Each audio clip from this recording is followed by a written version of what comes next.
Hello, everyone, and welcome to this week's exciting edition of Victory Never Sleeps. This is an episode I wanted to do for a little while now.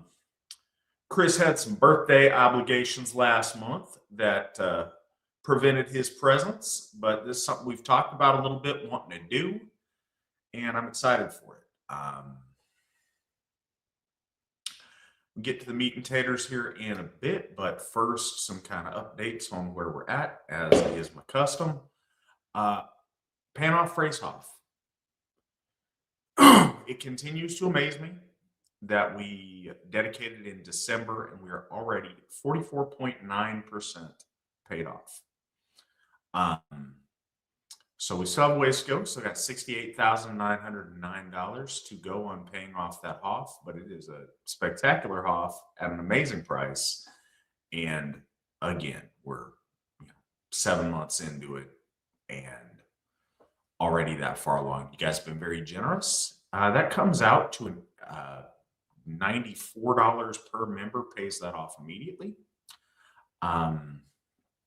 If you are interested in helping, donate at runestone.org, or runestone.org/donate is the link that gets you there. We have a donate link that is prominent, and you can help out with that or any of our other projects. But you guys have been awesome. Thank you for that. And then the other thing we're working on is getting that pavilion, hopefully by Einherjeblod for the Sigerheim Pavilion. That one's coming along great. We are 28% of the way there, which is awesome. Got about 25,000 to go that we want to raise to get that thing up and operational. It's looking like, I believe, $34 per member gets us there immediately if that were to happen, but we'll see. Again, if you want to help, runestone.org/donate. But thank you, everybody who has been generous. We appreciate you.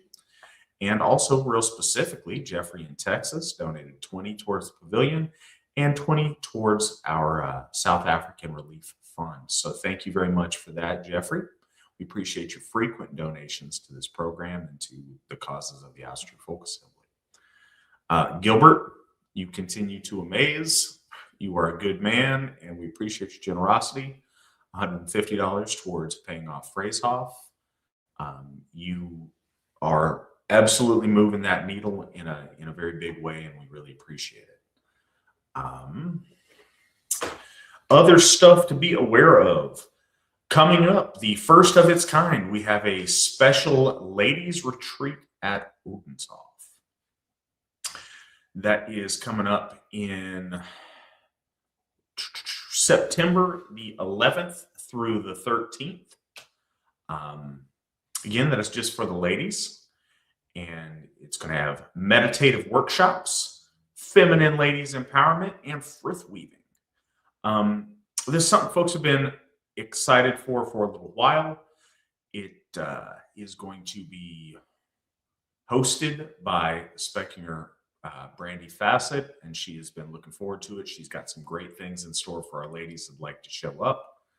This is a really good opportunity for the gals to bond and get some dedicated time towards personal and spiritual advancement. So anybody who's interested in doing that, tickets are at runestone.org/store.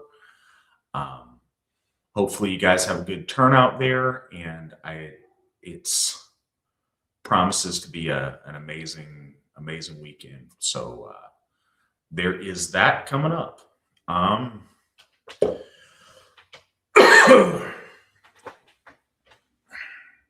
think that's what we've got to start the show.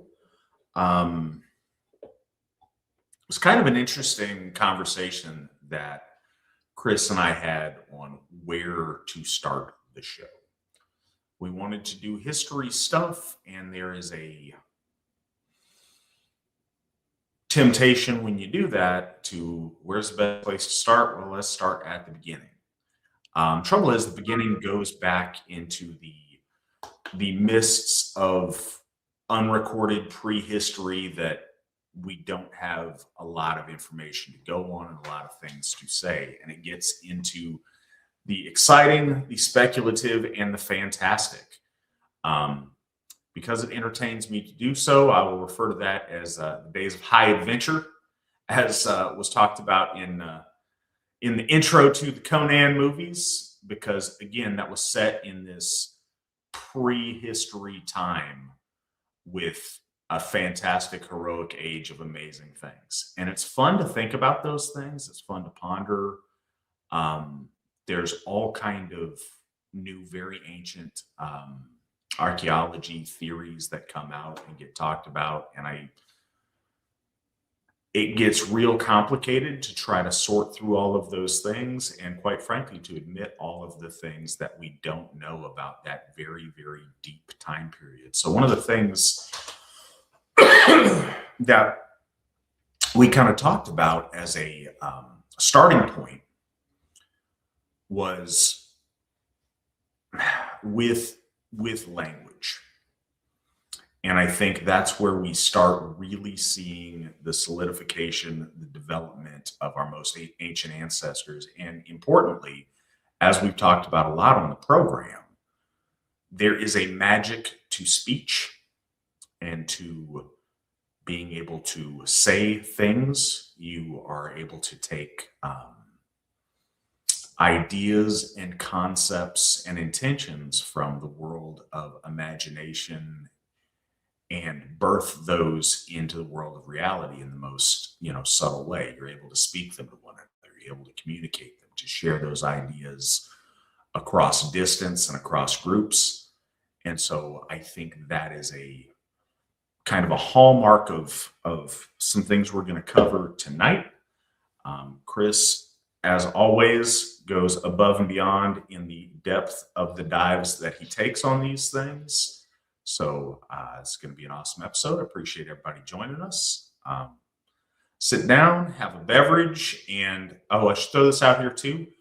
Because Chris is kind of running the show on stuff, I'll interject when I can, but we are, I guess, ask questions whenever you'd like. This is a question and answer program. If Chris sees them and wants to address them because it's necessary to address them, he will. If not, we may save some of the ones that are more unrelated until after he finishes with his lesson for us. So please ask whenever you want, and I promise we will get to your question. It just may take us a little bit. Also, know that you can ask questions at any time. Now, tomorrow, you wake up in the middle of the night with a question, whatever you do, vns@runestone.org, and the next available opportunity will answer your questions. With that, Folkbuilder Chris Savich, I hand you the talking stick. Between the time when the oceans drank Atlantis and the rise of the sons of Arius, there was an age undreamed of. All right. So we've been on here doing history episodes about our heroes, and we haven't really focused on the large crop of them in Scandinavia yet. Before we started moving into them, I thought it would be worthwhile to lay the groundwork for the audience so they can know what medieval Scandinavia was, in a sense. But that requires explaining what produced medieval Scandinavia. And as the Elsherigothi said, this is a hole that you can keep digging down forever into. But this episode also provides us with a chance to talk about the mythic and historical origins of the European peoples. Where did we as white people come from? What are our origins? In a genealogical sense, who are we? So let's start with how we even can talk about this. So you might have heard the word Indo-European before. This is a term for what is called a linguistic family. A linguistic family or a language family is all of the languages that are related at a given level. you want to throw up the first picture, Nick, the Spanish tree one? So this is all of the language families. Each one is a separate language family that get us from Spanish, modern Spanish, back towards the farthest back we can go in this lineage. So there's Spanish, and there's languages in the Castilian family, languages in the West Iberian family, Ibero-Romance, etc. And you'll notice how you actually have to go back a ways to get to Latin. That is because there are many, many languages that come out of Latin. Latin itself is an italic language. And I got the truth is a virtue. I got this image off of Wikipedia because it's just easy. And I know it's there.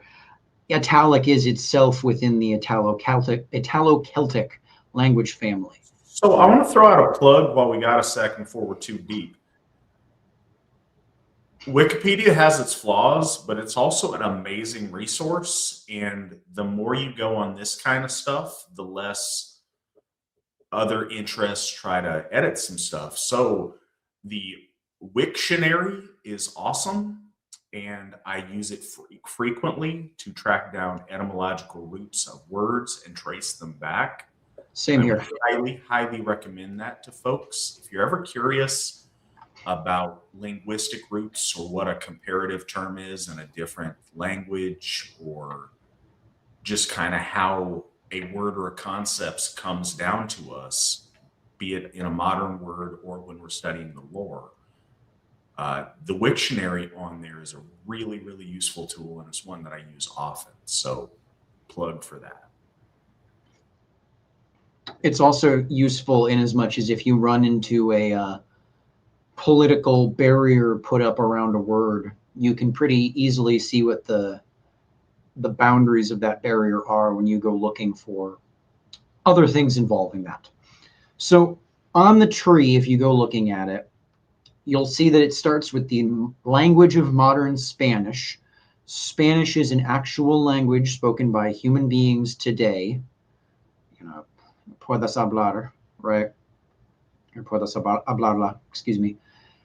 And then it goes through this tree of language families back to Indo-European.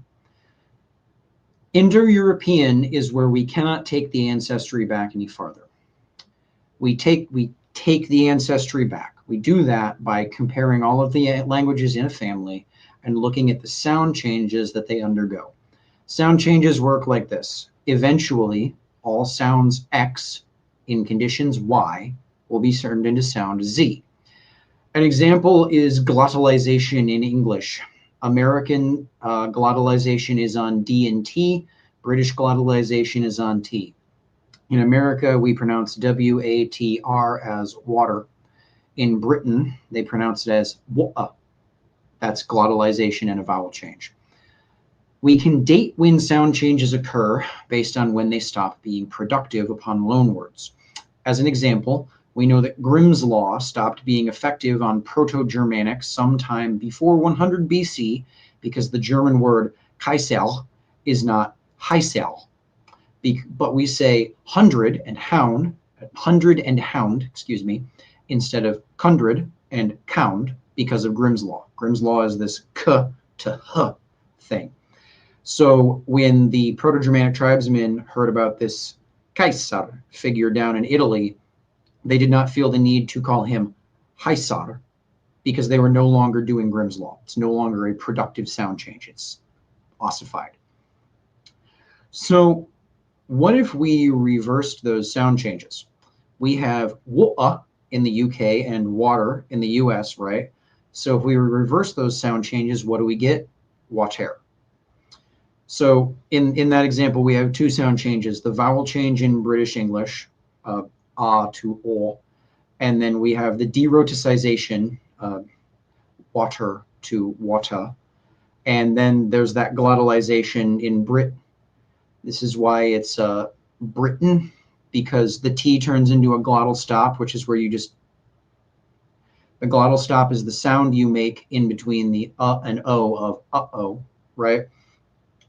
But American English does a glottalization to make a flap, which is kind of like a sort of sound, but semantics.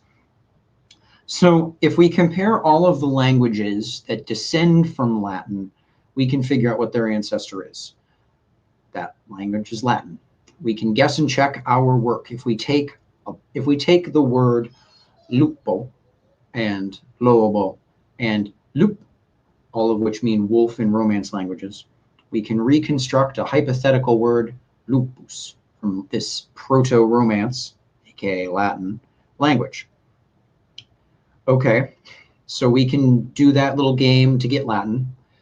What if we took Latin and all of the other ancient Italian languages and put them in, the statistical blender, undid the sound changes? You would get Proto-Italic. If you do that with all the Germanic languages, Dutch, German, Gothic, Norse, Old English, you get Proto-Germanic. If you do that with all of the Slavic languages, Russian, Polish, Slovenian, etc., you get Proto-Slavic. What happens when you take Proto-Italic, Proto-Germanic, Proto-Balto-Slavic, etc., and reverse those sound changes? You get Proto-Indo-European. The process dead ends at Proto-Indo-European because we cannot compare it to any other languages. We cannot compare Proto-Indo-European to, say, Proto-Sino-Tibetan, the ancestor of most of the languages today in China, because there is too much time between the two. They have changed too much for us to figure out in what order the changes between the two occurred, meaning that we cannot figure out the order in which to unravel the changes and thus produce this hypothetical ancestor, if there was one. Which is to say, if you just pick an order of changes at random, you have dozens of possible ancestors, and the timing of when each possible ancestor was spoken vary wildly, because some sound changes take empirically longer to occur than others. Which is to say, it's basically impossible, and there's no way to come to a firm answer connecting modern English and modern Mandarin. Language families generally have names like Proto-Indo-European for two reasons. One, Proto indicates that the language was reconstructed. Proto-Indo-European is not written down anywhere. Now, a very small number of proto-languages do have writing in them. Proto-Norse was reconstructed before we found very old runestones dating to like 300 AD, so some Proto-Norse words are actually attested. But that's not the case with most proto-languages. Then they have stupid names like Indo-European because 1700s British aristocrats chose that name because it is the language family uniting a variety of languages spread across Europe and India. And then they found Anatolian and Tocharian, which made this more complicated. Similarly, Afro-Asiatic refers to all of the languages spoken in North Africa and Southwest Asia. Sino-Tibetan refers to all of the languages in China and Tibet. Not all of them, but this language family of related languages. But again, not all of the languages in China are in the Sino-Tibetan territory. There are people who speak English in China and Tibet. English is not a Sino-Tibetan language. These naming systems aren't good, they're actually quite poor, and that's because they've been in use since the 1700s when this science was just starting. We also will be getting into talking about material cultures here. Material cultures are references to archaeological discoveries like pottery shards and flint knives.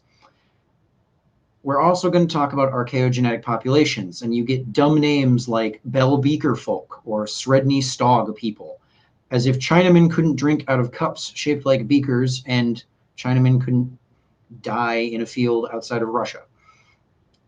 It's for this reason why I'm going to use the term Aryan throughout this.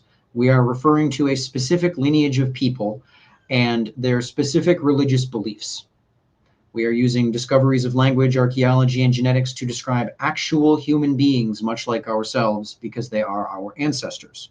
This isn't an attempt at creating a state-of-the-art summation of every single paper and journal article and whatever monograph in the fields of linguistics, genetics, archaeogenetics, archaeology, etc.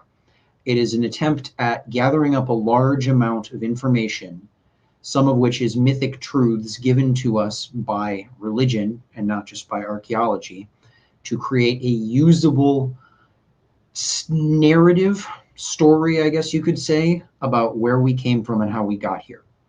Because if it's not meaningful to us today, it's not all that important. And this sort of stuff is very important. Do you want to throw in anything, sir? Yeah, there's some questions arising. Excuse me, about the term Aryan and its use, and I think we would do well to answer those going forward so people know clearly what we're talking about and why we're talking about it. I don't know if you want to inform people about the long-standing use of that term and the relatively new replacement of it by Indo-European or whatnot. But we got two questions. I think that you will get to Trent's question naturally. The other one that comes up is, what is the counter argument that you give to people that say the term Aryan is mistranslated and does not refer to white people that come into the Indus Valley? Before we hit it directly, for anybody who's listening, and maybe it's their first time, can you define Aryan for us?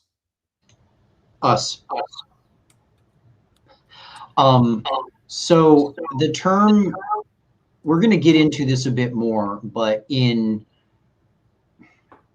Proto-Indo-European culture, Yamnaya culture, the problem we run into with some of this stuff is that we need to, at the one hand, make a distinction between a group of people who lived between year whenever to year whenever, as if they weren't related to us, and then we need to be able to remember that they are related to us. You are related to all of your ancestors, even though you aren't your ancestors. So we use these terms, we as normal people with lives who go to work and have families use these technical terms like Indo-European and the like in order to talk about things that matter to us. But when scientists use them, they are using them to be extremely technically precise, more technically precise than is necessary to actually talk about things. The term Aryan comes from a Proto-Indo-European word, or ancient Aryan word, ancient steppe Aryan, early Western steppe herder. There's all sorts of words you can use to refer to these people. A word meaning upright, correct, straight. The concept of nobility in these people's culture means upright, straight, like a tree, it is upright. But it also means correct. It means the correct people, the right people, the people who are proper. Cross-linguistically, this is extremely common. Most language, English is really weird in this regard, but like the German word to mean the German people is Deutsch, which ultimately comes from a Proto-Germanic word meaning like the race, us, the people, right? So a group of people move into the area in between India and Iran, and then half of them go west, half of them go east. They use the word Arya to mean correct, upright, proper. I believe it's Aryas in Sanskrit. Aryan actually comes from importing the word Arya into English and then putting on, and that N in Aryan is a Latinate suffix. It's not Sanskrit. So it actually is correct to say that the word Aryan does not come from Sanskrit, but that's not what we mean when we say these things, right? So the people, the cattle rearing chariot warriors who move into Iran and India and conquer it, call themselves Aryan, and they use this term to refer to themselves.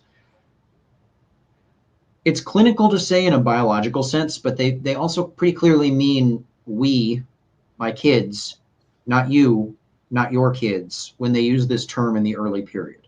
Over time, it goes on to mean other things. These people who move into India and Iran are called the Proto-Indo-Iranic peoples. They come out of Europe. They developed in what is like Belarus, and then said, I wonder what's over that way in the east, and kept going, hit a mountain, and said, all right, boys, we're going south. It's not what it's misleading to say they are white people in a certain sense, but they literally come from a population that at one point was identical and contiguous with people in Germany and France. Go on, sir. Well, so just about the terminology, not about the group of people per se. It's not a bad word. It didn't become a bad word or a no-no word until it became politically charged and unpopular after the fall of the Third Reich, because Reich became a term denoting, the master race in National Socialist Germany. But the leading scholars of the day, up to that moment and afterwards, until it got the word out that we've got to rename everything, no, Aryan was the term for these people and the recognized commonality in both their culture and their language, I suppose, as well as their biology, between all of our ancestors, the ancestors of white people. Now, growing scholarship on what's included and what's not included, like branches of the Slavs, is, some of those things are developing fields, or were post-war developing fields, but no, it's a thing. And that's the reason that we use it. And the question is, why do people think it's, what do I say to people who think it's mistranslated and doesn't mean white people? Because all of those people have a very clear political agenda. It's funny because if you read any of the more PC stuff, they will recognize that there's a continuity of culture and a continuity of language and tradition. They will recognize that that continuity was carried by people who were a tribal in-group of people. But it's like you have to, kiss the PC ring and say, well, but that doesn't mean race. It just means people with shared blood and shared culture. And like they redefine race to make it fit because it's obviously true. But the thing that I think is important is we do see it come down to have that meaning in all of those connected cultures that are bound by language and tradition. And it's not just that there's a shared linguistics, there's a shared material culture, there's a shared set of traditions, and very informative to what we do, there's a shared religiosity and a continuous religiosity. And while I'm on the soapbox here for a moment with this, that's one of the reasons that this becomes a very important discussion for us to have. A lot of people, and I should have said this at the top of the show, but I suppose now is as good a time as any. People wonder, like, but what if I'm not Scandinavian?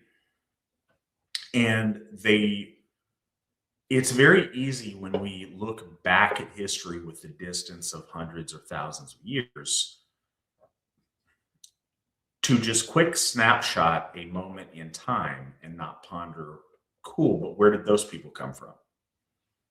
All right, but where did those people come from? Okay, but where did the people before that come from? Our people had a start point where in the lore, where Odin Villianve gave life and sacrality and goodly hue and animating force and spark of divinity to ask an Imbla upon an ancient shore that sprung forth our people. There was a moment where the Aesir and our people met. Those gods have been with us since that moment, and that moment, by any understanding of history, predates the Scandinavians, and it predates the people who came before that. and it predates where they were before that, and it goes back to this ancient period of days of high adventure and are being articulated in the period that Chris is about to talk to us about. And that's one of the reasons that this is a foundational concept that I would like people to think on. So if you go to Wiktionary, you will see a common reference to the citation of the text, this 1959 book by Julius Pokornu, Indo-Germanisches Etymologisches Wörterbuch. Indo-Germanisches, Indo-German, which he's using to mean Indo-European. But you can also see Aryo-Germanische, or Germano-Indo, or I saw one time a historical reference to Indo-Aryo, Germano-Euro, as if there's a lot of terms that get used for these. Aryan, Arya, whatever, has been in Western usage since the 1700s. The country of India was founded in 1950. This is a loan word into English in the same way that coffee is. Yeah, it's technically a loan word. It's ours now. We don't have a choice. We don't have some cute Anglishism we could return to. Now, Proto-Germanic did actually have a sister word to Sanskrit, Aryas, which was Aryas, and Proto-Celtic, of course, has Aryos, which one possible etymology is Cherios, Proto-Indo-European word. And I have to thank the Alsherjogodi for straightening that matter out, as he is our Chregs, which means king, but it actually means the one who straightens, the one who rightens. This emphasis on straightness, uprightness, as being correct, as being what correctness means to be, is carried forward in Indo-European cultures, even if they don't use one specific word to refer to it. We don't use the Proto-Germanic descended word that's equivalent to Latin rex, Celtic ri. We still use right, straight, upright to mean good, right? I didn't even mean to do that right there, but it demonstrates the problem.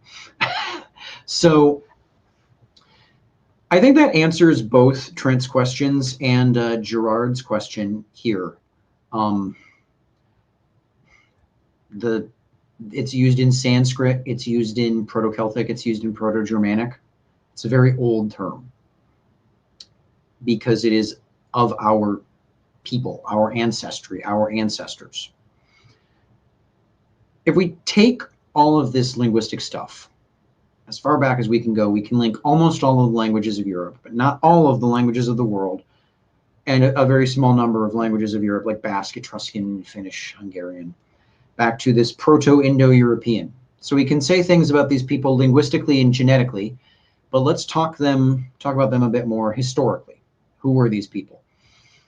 Around 6000 BC, the Proto-Indo-Europeans lived in their so-called Urheimat, the steppe just north of what is today the Crimea Peninsula in the Ukraine. And Urheimat is a region where a language and thus people develops.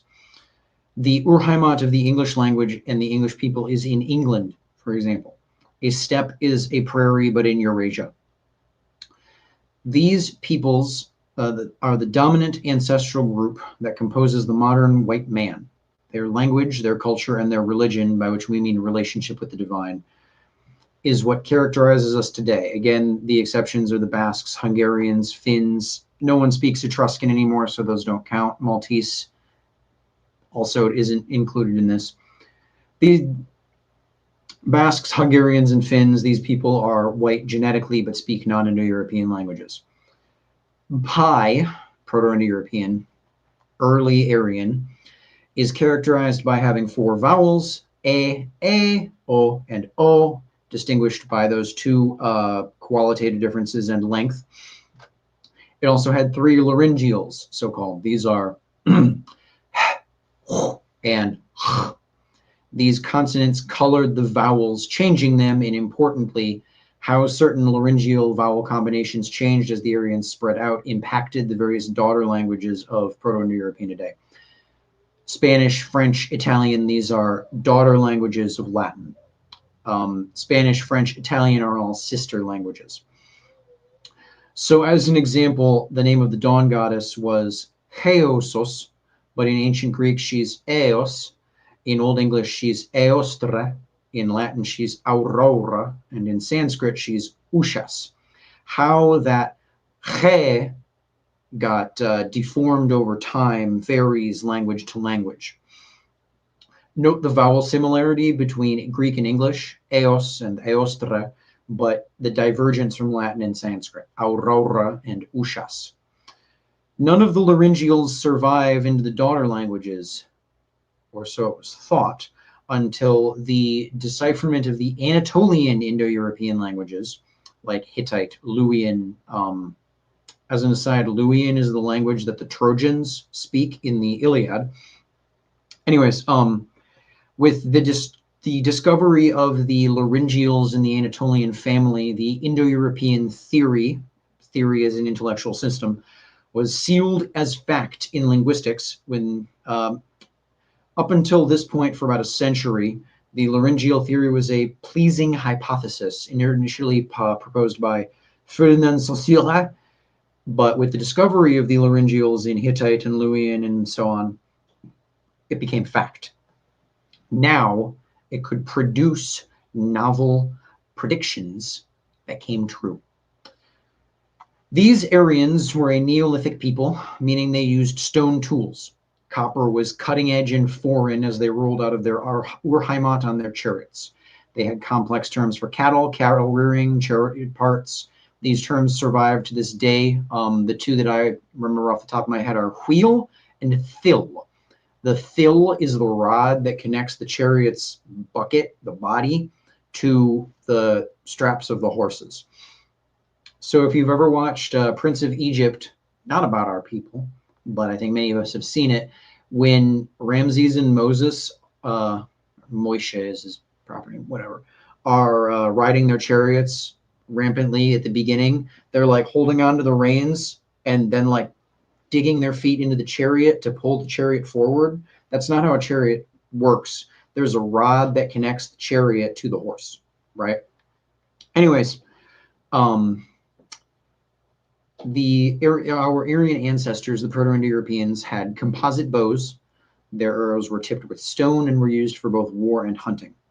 They had complex words for family members and made distinctions between things like maternal uncle and paternal uncle. Cross-culturally, this indicates a society in which lineage mattered rather than clan membership. Society was characterized by the houses of the fathers. Literally, society was made up of households ruled by a singular father, who wasn't necessarily the biological paternal ancestor of everyone present. These fathers came together to decide business. Linguistically, today we have father, mother, sister, son. There's no in son.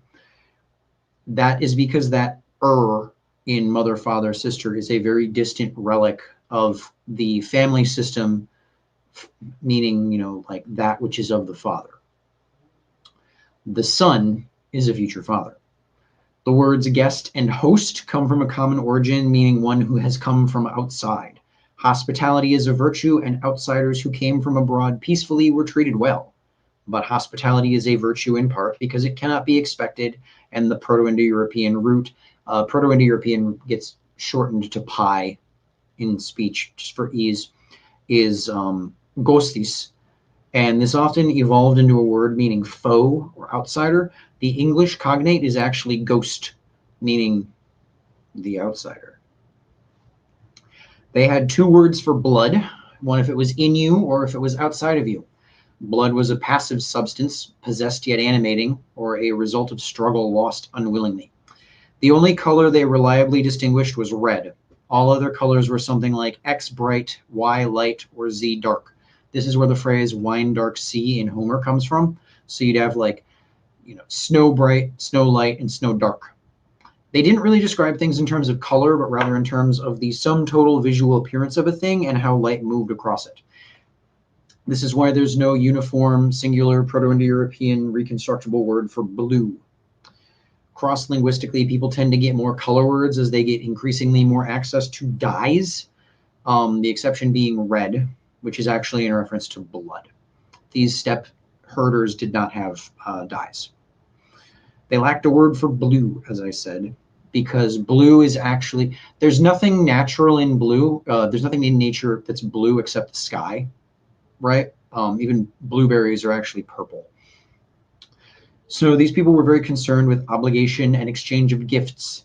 The gift cycle was core to their society and was foundational to their religion. As I said, their word for king was regs, meaning something like the one who straightens. Kings were not so much high priests in the sense of technical specialists, but rather the moral pillar. It was their job to ensure that the world was right. The word for honey, krinkokos, and mead, medhu, are very old. Words for beer, wine, and other liquors are very more recent. So they would ferment honey to make alcohol. The sacred beverage is an important aspect of their religion, and it survives in its original form as mead in, Scandinavian Germanic religion, but in Hellenic religion it becomes wine.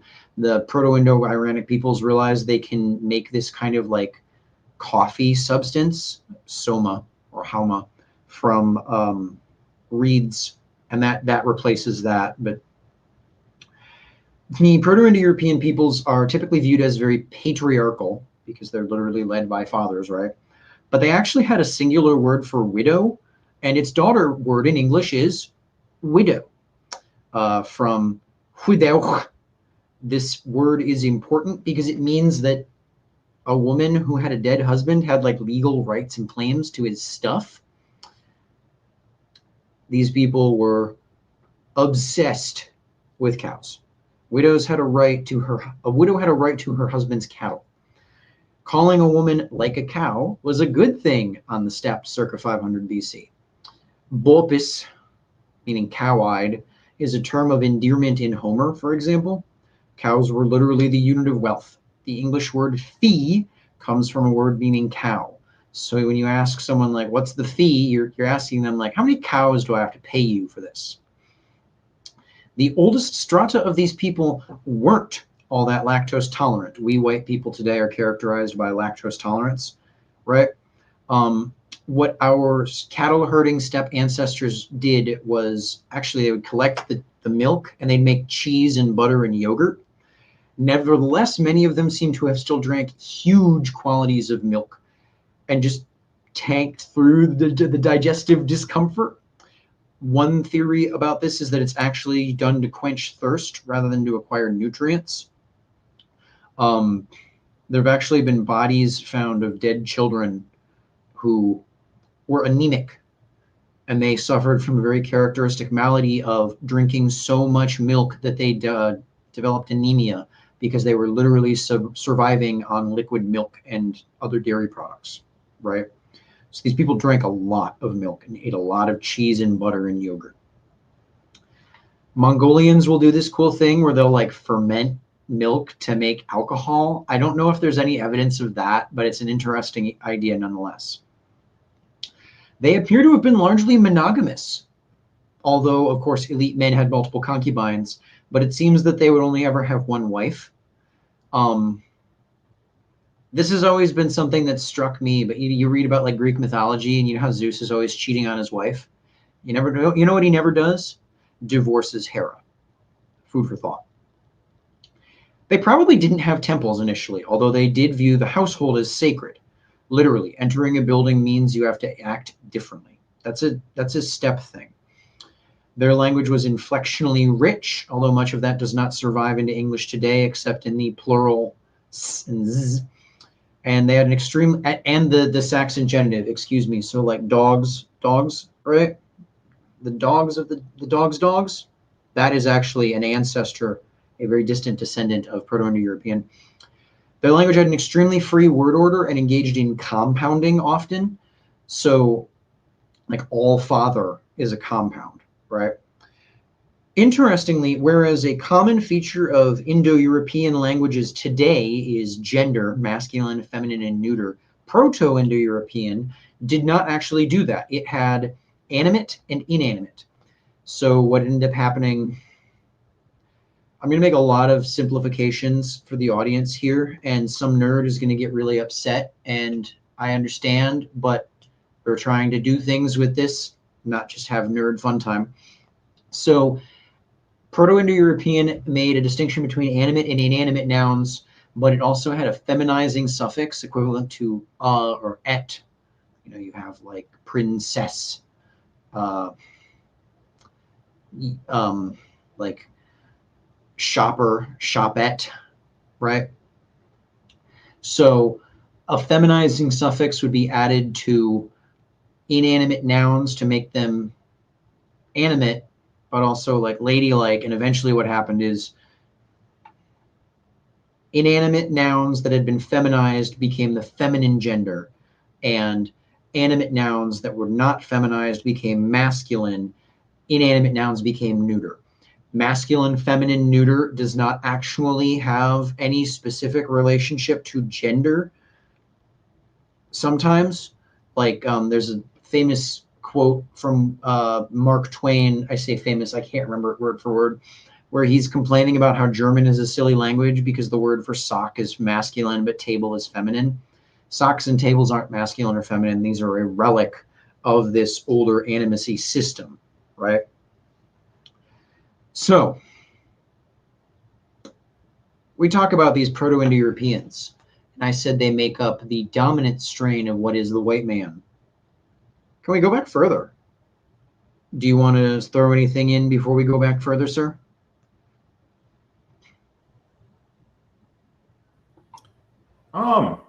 Yeah, actually, because you threw it to me, I will do this. Thank you very much, Ronald Blake. We appreciate you. Donated $100 to the pavilion and $100 to help pay off Phrase Off. Much appreciated. Thank you. Leroy donated $20 each towards paying off Phrase Off and towards the pavilion. Thank you, Leroy. We appreciate you. Merci. And Angela donated $20 or $25 towards the pavilion and $50 to pay off Phrase Off. Thank you very much, Angela. We appreciate you guys. We appreciate everybody's generosity a lot. No, we're good. Chris, if you would take us back to the days when ice covered much of the earth. 2 or 3 years ago, it was just another snake cult. Now they're everywhere. All right. So where did these cattle-rearing chariot warriors come from?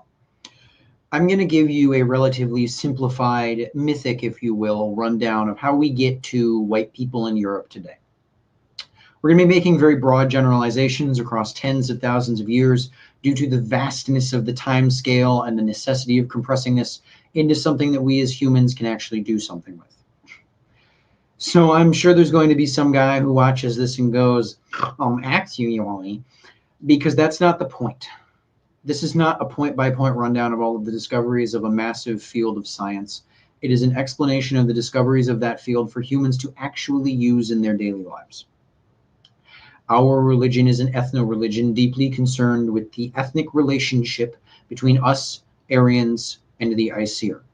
I am thus going to answer the question, according to Asatru, where do we come from? So let's begin. So there are early hunter-gatherers living in Europe. They find themselves increasingly penned in by glaciers and tundra and cold and dry. It is here that we have the mythic couple of Oscar and Aimblaw. 26 to 20,000 years ago, the last ice age occurs. Do you want to put up the insert or the Ice Age Refugia picture, Nick? I don't trip over my tongue. All right. The hunter-gatherer populations experience a massive population contraction. To the south, uncrossable water. To the north and east, extreme cold and extremely dry conditions. To the southeast, it becomes increasingly dry and cold, making crossing the ocean difficult. Lower sea levels meant that the waterways were thinner, but still quite large, and there are no land bridges. Sheets of ice and fields of cold form a thick wall around the populace of Europe, separating their lineage from the rest of the planet. It is these people that we descend from, specifically the people in purple. There's 2 refugiae in Europe. A refugia is, so there's like weasels everywhere in Europe in the green, right? And then it gets too cold. And the only places the weasels can survive in are the bronzy color on the left and the purple color on the right, in the east and west. In the west, we have the Solutreans. They contribute little DNA to us today, but they are there. And then we have the Epigravettians in the purple. Solutrean and Epigravettian are terms for material cultures. These people are trapped in ice, metaphorically speaking, for about 6,000 years. By comparison, 6,000 years ago today was 3,974 BC. So 4,000 BC. Between 4,000 BC and today is the span of time we're talking about. You see why we have to kind of blur this around? We're talking about material cultures. We know about them from the artifacts and the dead bodies that they leave behind. Think tools, bones, and clothing in caves. So if some guy gets eaten by a bear and the bear digests his bones, we don't know anything about his DNA surviving to us today. This is an archaeological truism called pots aren't people. Material cultures are ways of making things, they aren't people. The Epigravettian material culture experienced several internal gene shifts that aren't reflected in their material culture. So, for example, Ireland has people who have red hair, blonde hair, brown hair, and black hair in it.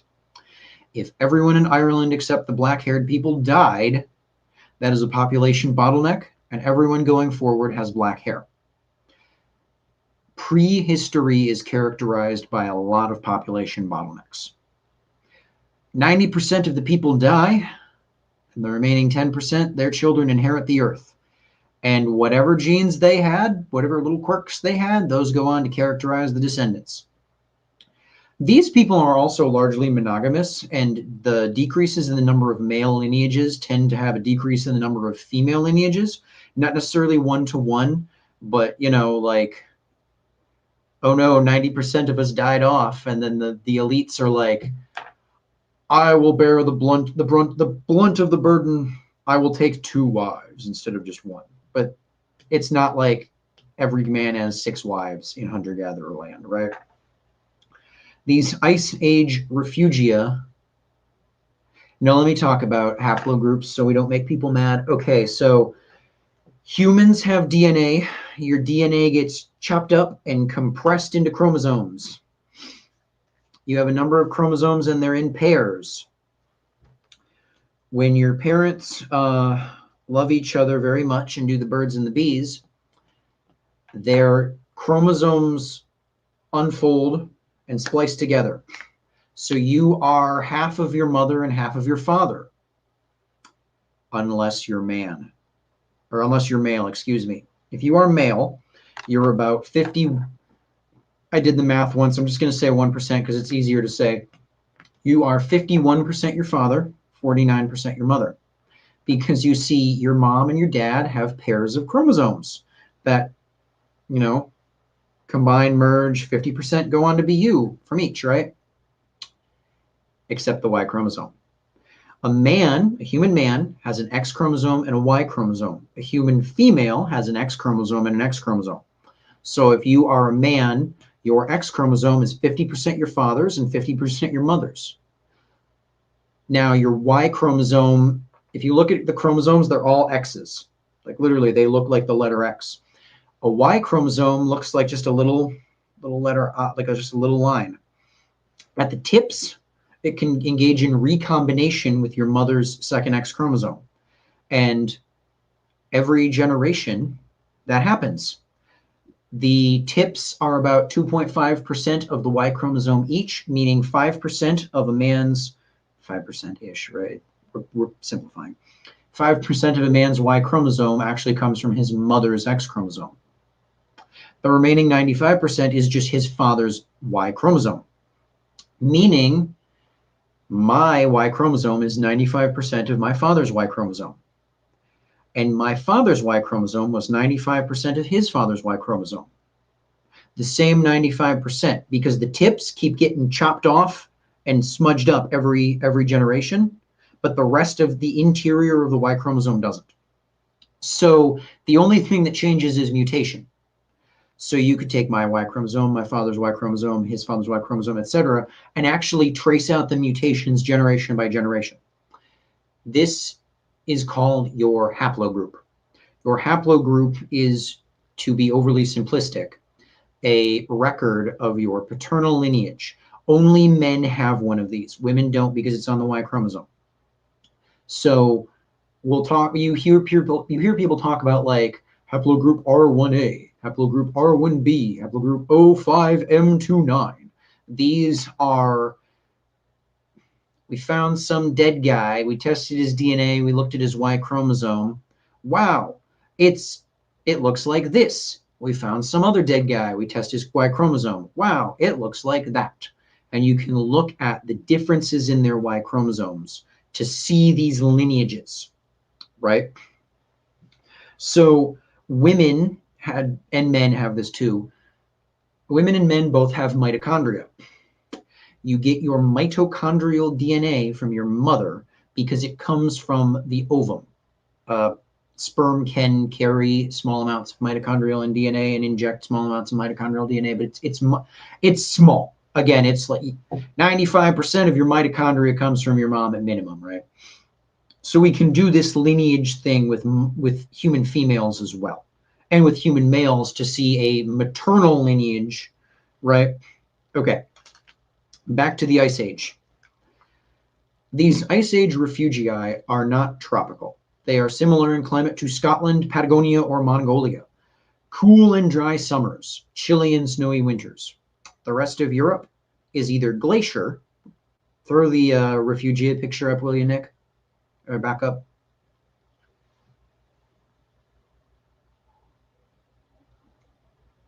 No? Okay. So there's a glacier. Okay, here we go. The white, that's glacier. The purple and orange is where humans can like live. Where humans do live. The green is not necessarily all that habitable. The area that is today Germany, and this map is really simplified. These glaciers move and they are bigger at times than they are here. If you want to know what it's like in France at this time, go check out Nunavut or northern Alaska in the summer. There's plants growing there, but it's very cold. The people in these, most of the trees in these refugia are pine, except for sheltered valleys where deciduous trees survive. Overall, temperatures are about 10 degrees Celsius colder than at any point in the season today. That's a big change. 25 degrees Celsius is 77 degrees Fahrenheit. 15 degrees Celsius is 59 degrees Fahrenheit. So big drop. We're talking about, oh boy, 59 degrees Fahrenheit. A high in the summer, right? So the people in these refugia are essentially penned into habitable zones by the ocean and huge stretches of cold steppe. One could head southeast into Anatolia, but there was little reason to do so at this time, as Anatolia was actually less appealing than the Balkan refugia. The uninhabitable zone was more like an extremely cold grassland than Antarctica, until you hit the metaphorical mile-high wall of solid blue ice in the north.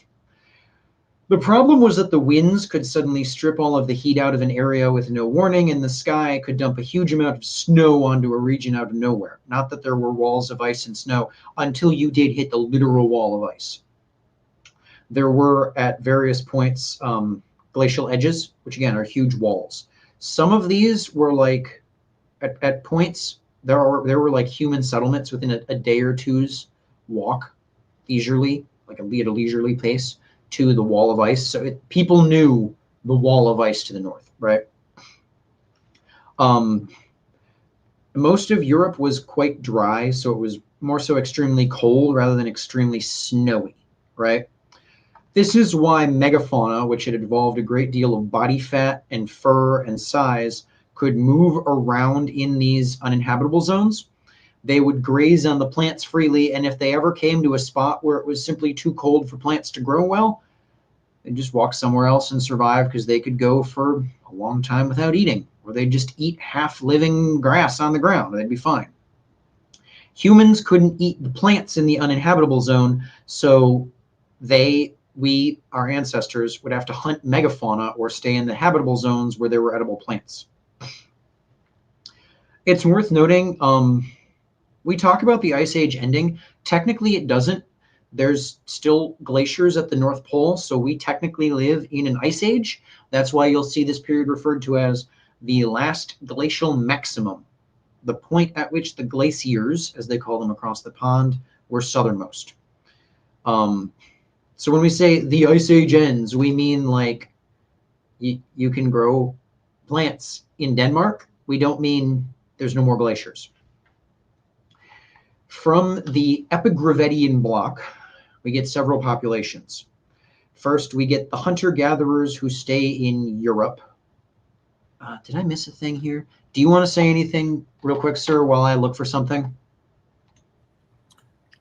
Sure, I'll say stuff. First thing I'll say is, Stephen in Japan, thank you. We appreciate your donations, $10 for Face Off and $5 towards the pavilion. You are a consistent donor on here, and it's very much appreciated. Yeah, I mean, I don't want to derail what you got going on, because I think that it's good and it's giving people a picture of a time that folks don't talk about very often. So I think it's worth looking at the question that was just kind of asked a little bit ago. Question: if Wotan is Odin, is Thor Zeus, is Thor Indra, why or why not? So we can answer more of this question as we go forward, and I'll definitely give it another shot when it's question answering time. The word Wotan, Odin, Thor, Zeus, nor Indra existed at this period. Did those gods exist? Yes. There weren't Grecians or Germans or Norsemen or Indians to pronounce them in their native tongues. There was just the Aryan people.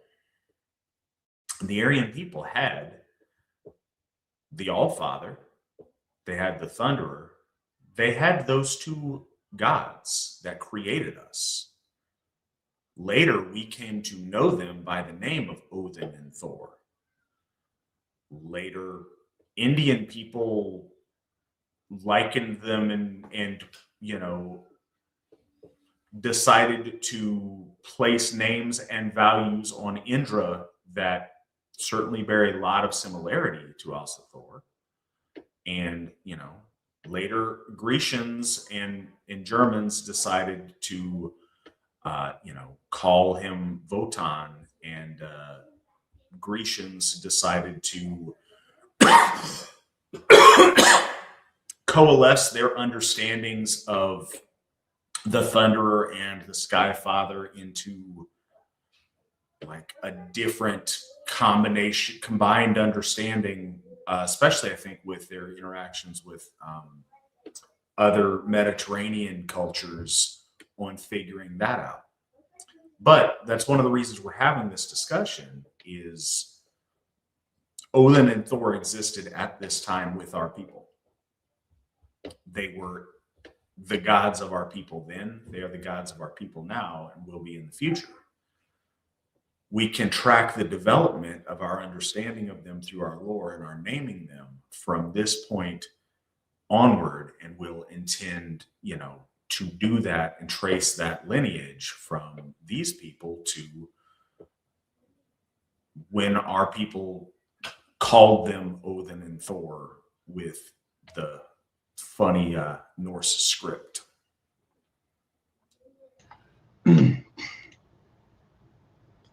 So the important thing that happens with this Ice Age period is that sheets of ice and fields of cold form a thick wall around the populace of Europe, separating their lineage from the rest of the planet.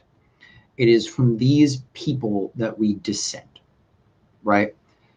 There is an event where these people are taken and set apart. They are now something else. The Ice Age literally carves out Europe from the rest, from just being the western end of Eurasia, right? So from these Epigravidian peoples, we get several populations. First, we get the hunter-gatherers who just stay in Europe, spreading westwards as the glaciers recede. These people become the early hunter-gatherer populations of Europe. Second, we get the population that moves southeast into the increasingly desirable Anatolia. So Ice Age equals dry. That might seem odd at first, but remember, all of the water that could be in the air is in the glaciers, right? The colder it gets, the drier it gets, because all of the water solidifies. So places like Anatolia and the Middle East are very dry. That's why they become increasingly desirable as the Ice Age begins to pull back, because now there's more wet in there, so there's more plant life. Did you want to say something, Nick? Oh, I was just going to say, and think of Antarctica. It's the world's biggest desert. It doesn't Exactly. precipitate there. Right. So people start moving from the southeast into Anatolia. These people become the early European farmers, aka the Anatolian farmers. Around 10,000 BC, some of them actually start moving back into Europe, although another portion goes south into the Middle East. Some of them go into North Africa, some of them go into the Levant. These places are largely empty, very complicated stuff. These peoples take up agriculture, by which I mean grain domestication. Because remember, hunter-gatherer peoples are characterized by feeding themselves through hunting and fishing and growing seeds and growing root vegetables and growing fruit and growing berries and eating plants. They don't grow grain. Hunter-gatherer means doesn't grow grain. That means that if you are a potato farmer, you are technically not practicing agriculture. These Anatolian peoples also engage in some of the earliest human urbanization. Despite fanciful theories otherwise, these people aren't matriarchal, and they seem to practice relatively normal nuclear families led by a father and that practices monogamy, right? Third, we get a population that moves east, northeast kind of.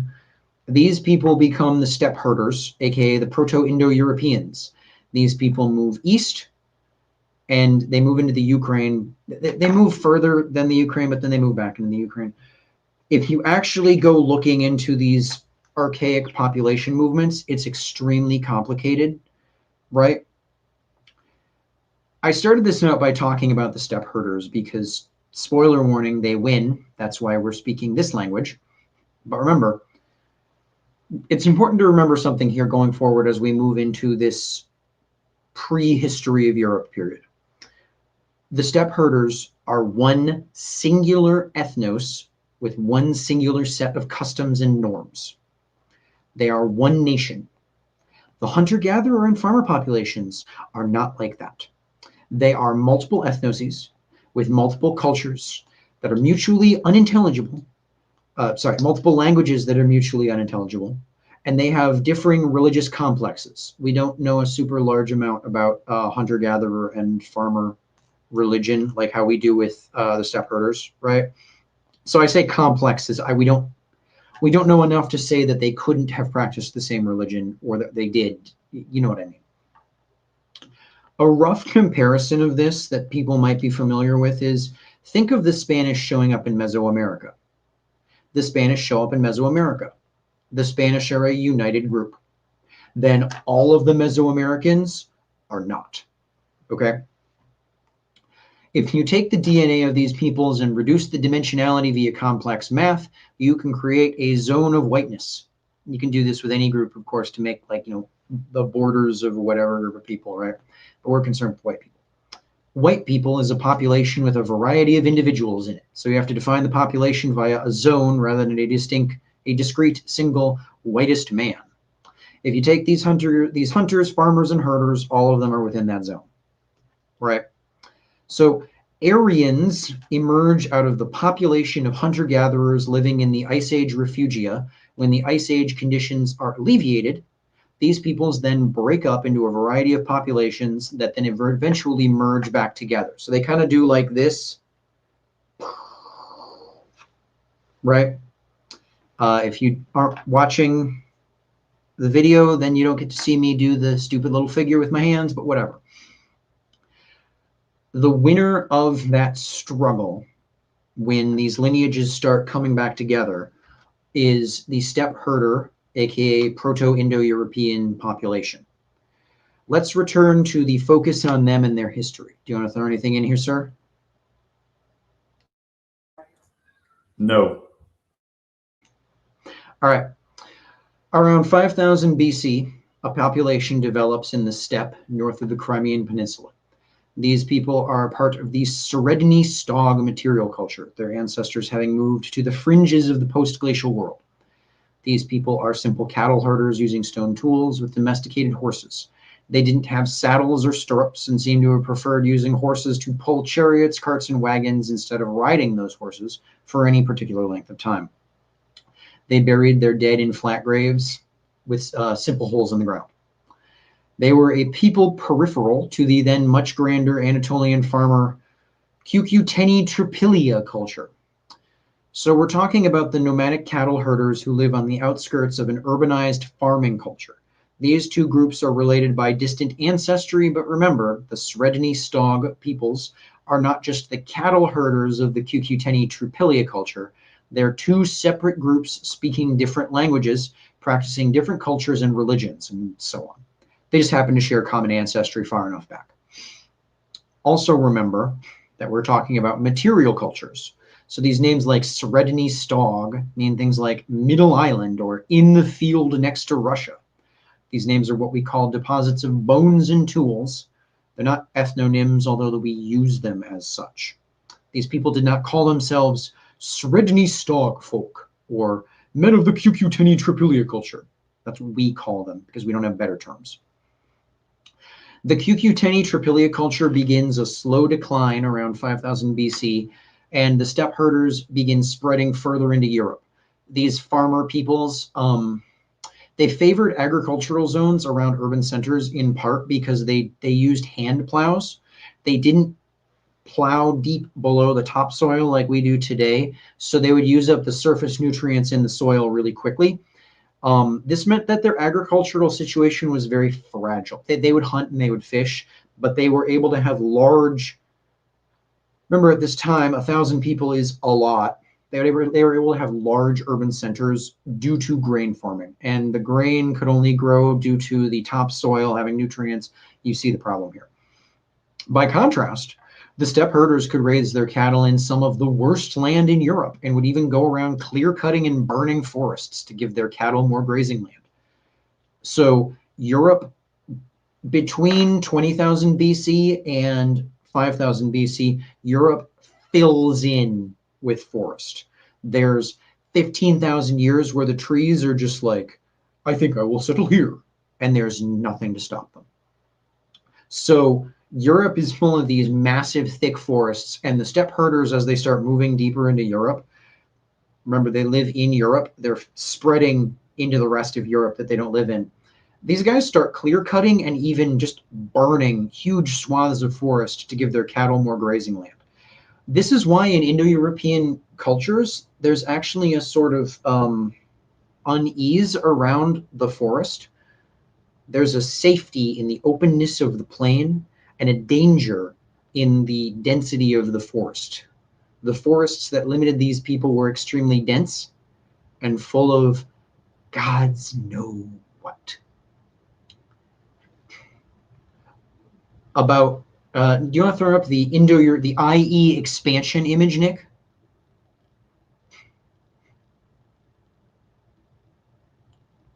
All right. About 3,500 BC, this happens.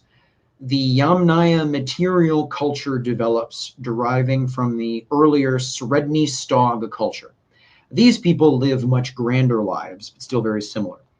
We know for a fact that they rode horses, as Yamnaya corpses have characteristic bone wear on the hips found in people who ride horses for long periods of time. We've found their carts. They used two-wheeled and four-wheeled wagons and chariots.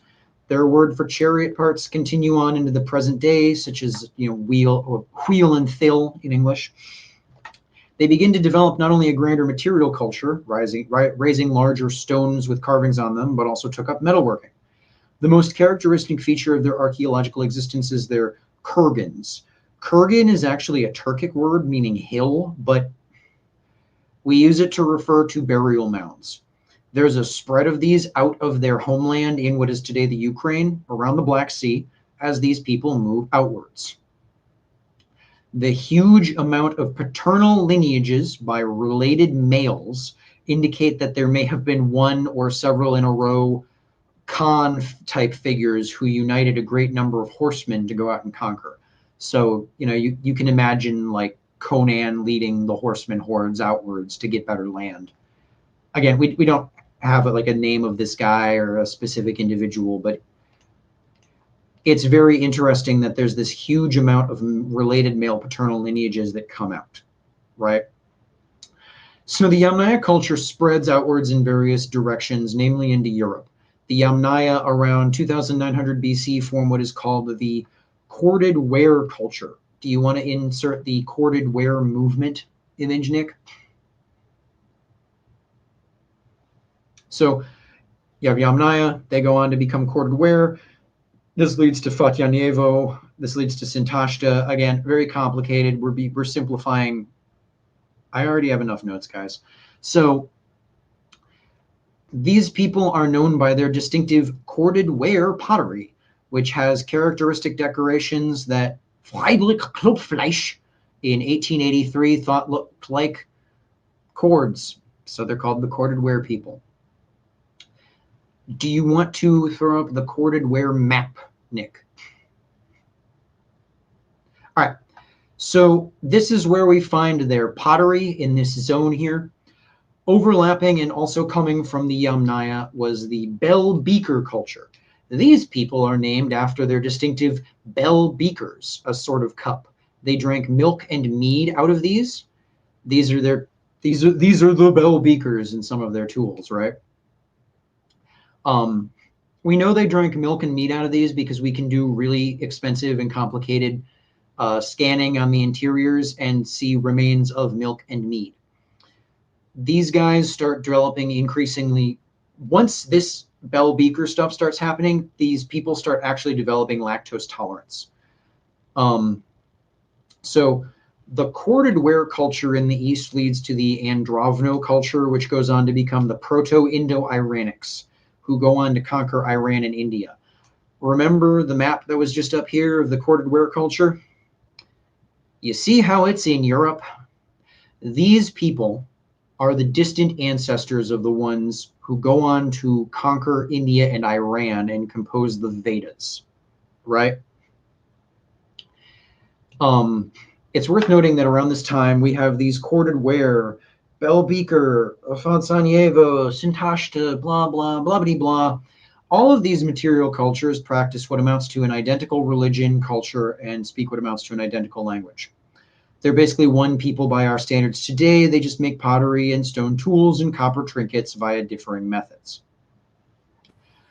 We call that a race of people. Yes. We call that a particular race of people that Chris and I think the majority of our audience belong to. These are us. These are our ancestors. These ancestors worshiped our gods. At this stage, they did not call them the Aesir. They did not have the development of story in the same way that we have. But our gods were very much amongst these people and receiving worship. and receiving the pouring out of mead, of milk, of the blood of sacrifice. The gift cycle originated, when we're starting this program or before, and is very much alive and well in these material cultures that we're talking about. This predates all those other things that come later, and these gods and the relationship with our ancestors develops and enriches over time. As these people move in particular ways in particular places, their relationship with the gods becomes very specified and very particular to their lineage and their history and their stories. This is over the march of thousands of years. Their descriptions of the gods, the relationships built between gods and folk develop and again get rich, get complex, and that's what leads to the variance in understanding, in nomenclature, in assigning characteristics and things to particular names.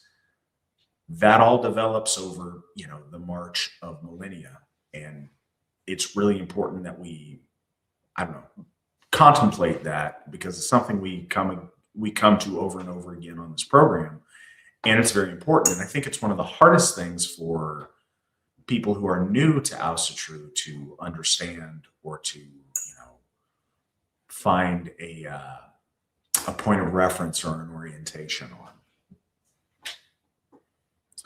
on. Chris has fled from me, I assume, to answer the call of nature. So while he does this, I'd like to address the first question we have.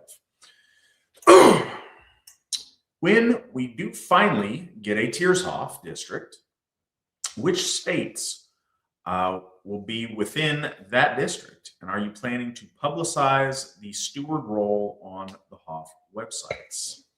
So that is a really good question, and something that it is always fun for me to talk about and think about.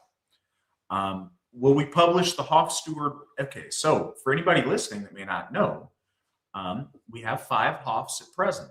Tiershoff will be our 6th Hoff. Tiershoff will be built right up the road from me in Jackson County, Tennessee. And each of, the entire world is broken up into these Hoff districts that correspond to our Hoffs. Tiershoff, like I said, will be in Tennessee. The states that will be part of the proposed Tiershoff district, and keep in mind, these are, this is just kind of theoretical at this point, and we don't know what it'll actually look like until we get there, but what's been kind of contemplated.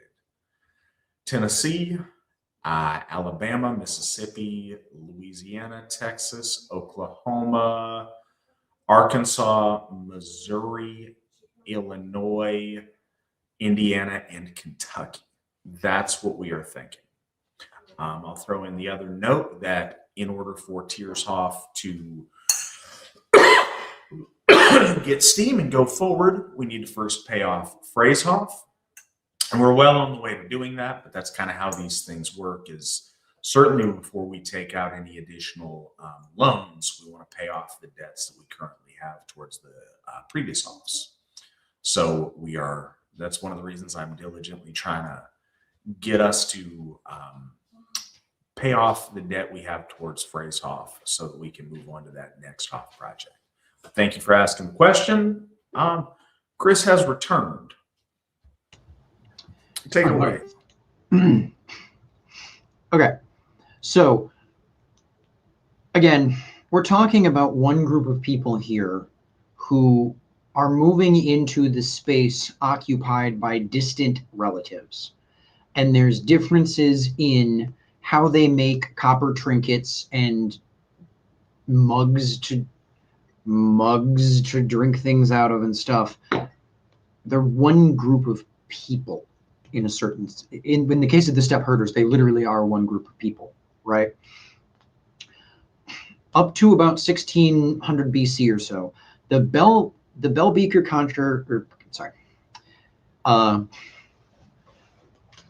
around 1600 BC or so, the Bell Beaker culture and conquers all of Western Europe, which remember is inhabited. What that actually means seems to have been complex. In some areas, they just moved in and killed the locals. In other areas, they seem to have allied with existing hunter-gatherer and farmer populations and interbred with them freely. In others, they allied with one against the other and interbred with the allies and went off and killed the enemies. In some places, they did really complex things for reasons we can barely understand because we're looking at dead bodies and pottery shards. But by 1600 BC, there are bell-shaped beakers all over Europe, right? You want to insert the bell beakers map, Nick? There's bell beakers everywhere in Western Europe. And mentally insert the corded ware map from earlier. There's corded ware. Yeah, you see what I mean here? It's worth noting Greece, we'll talk about this in a moment, but Greece is also full of Greeks at this time, just so you're aware. Now, there's other material cultures in this range, which is something important to keep in mind. While the bell beaker cultures are basically one uniform group, their actual on-the-ground political situation is extremely complicated. Partially, that's because these people moved a lot. They were not sedentary. A man would have like 15 sons. 5 would die in infancy and childhood. 6 of them would just pack up and leave and go to what is today another country in Europe to attain fame and glory, and the remaining 4 would stay in their homeland. Hunter-gatherers also seem to have lived like this, but the Anatolian farmers seem to have not done this move-around thing as much. I just want to contextualize material cultures for a second here.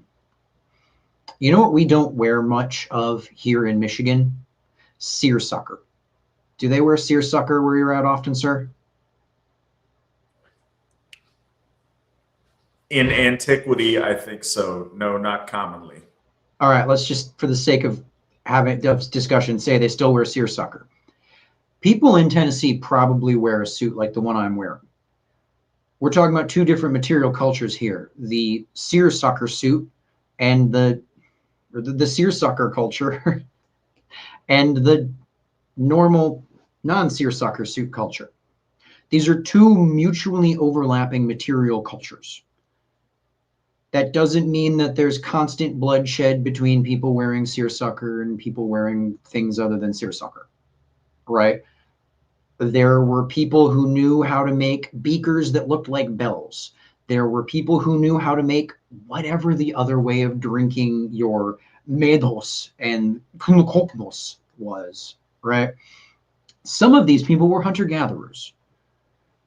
Hunter-gatherers could drink out of bell beakers. We know they did, actually. We know there are instances of bell beaker people basically adopting in hunter-gatherers and letting them integrate into their society, and some of these hunter-gatherer elites being basically equal to bell beaker peoples. And then we also know there are times when the bell beaker peoples just rode up and just killed everyone. It's extremely complicated. Remember, we've gone from 26,000 BC, 24,000 BC to 1600 BC in 30 minutes, right? So we have this core body of steppe herders who are more or less unified as a whole. We have these peoples that are distantly related to them that they are integrating with to some degree. They form a civilizational blob. They start settling. Things start getting crowded. Pasture land becomes increasingly scarce and or costly. The people on the periphery say, I wonder if there's good pasture land over yonder, and head out. This results in a variety of peoples and languages. This leads to a few macro waves of migrations. Nick, do you want to throw up the IE languages diagram? All right. I hope you can see the color on this, dear viewer. I should have used a bigger brush size when I did this in MS Paint. So first we have at the beginning here the Sredni Stog kind of blob. We have a break-off that leads to the Anatolian and Tokharian languages. These peoples were the first Sredni Stog men who were leaving around the same time that the peoples of the Yamnaya culture were, they're eventually gonna. Only they headed east instead of west. So all of the groups outside of the red boundary are not of Yamnaya origin. So the Anatolians move outwards from the steppe, from the Urheimat in what is today the Ukraine, and then some of them head south around the Black Sea through the Caucasus into Anatolia. Some of them keep going around the Aral Sea, then loop up into Anatolia.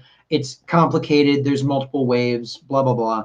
These people become the Hittites and the Luwians. Then we have the Tokharians who just blast off and head eastward. They actually end up right next to China. As far as we're aware, they don't really do anything all that civilizationally impressive, but they're still pretty interesting if you're into anthropology stuff. Then within that red boundary, we have the Yamnaya blob. The early migration out leads to the Albanians, Armenians, and Hellenes, aka the Greeks.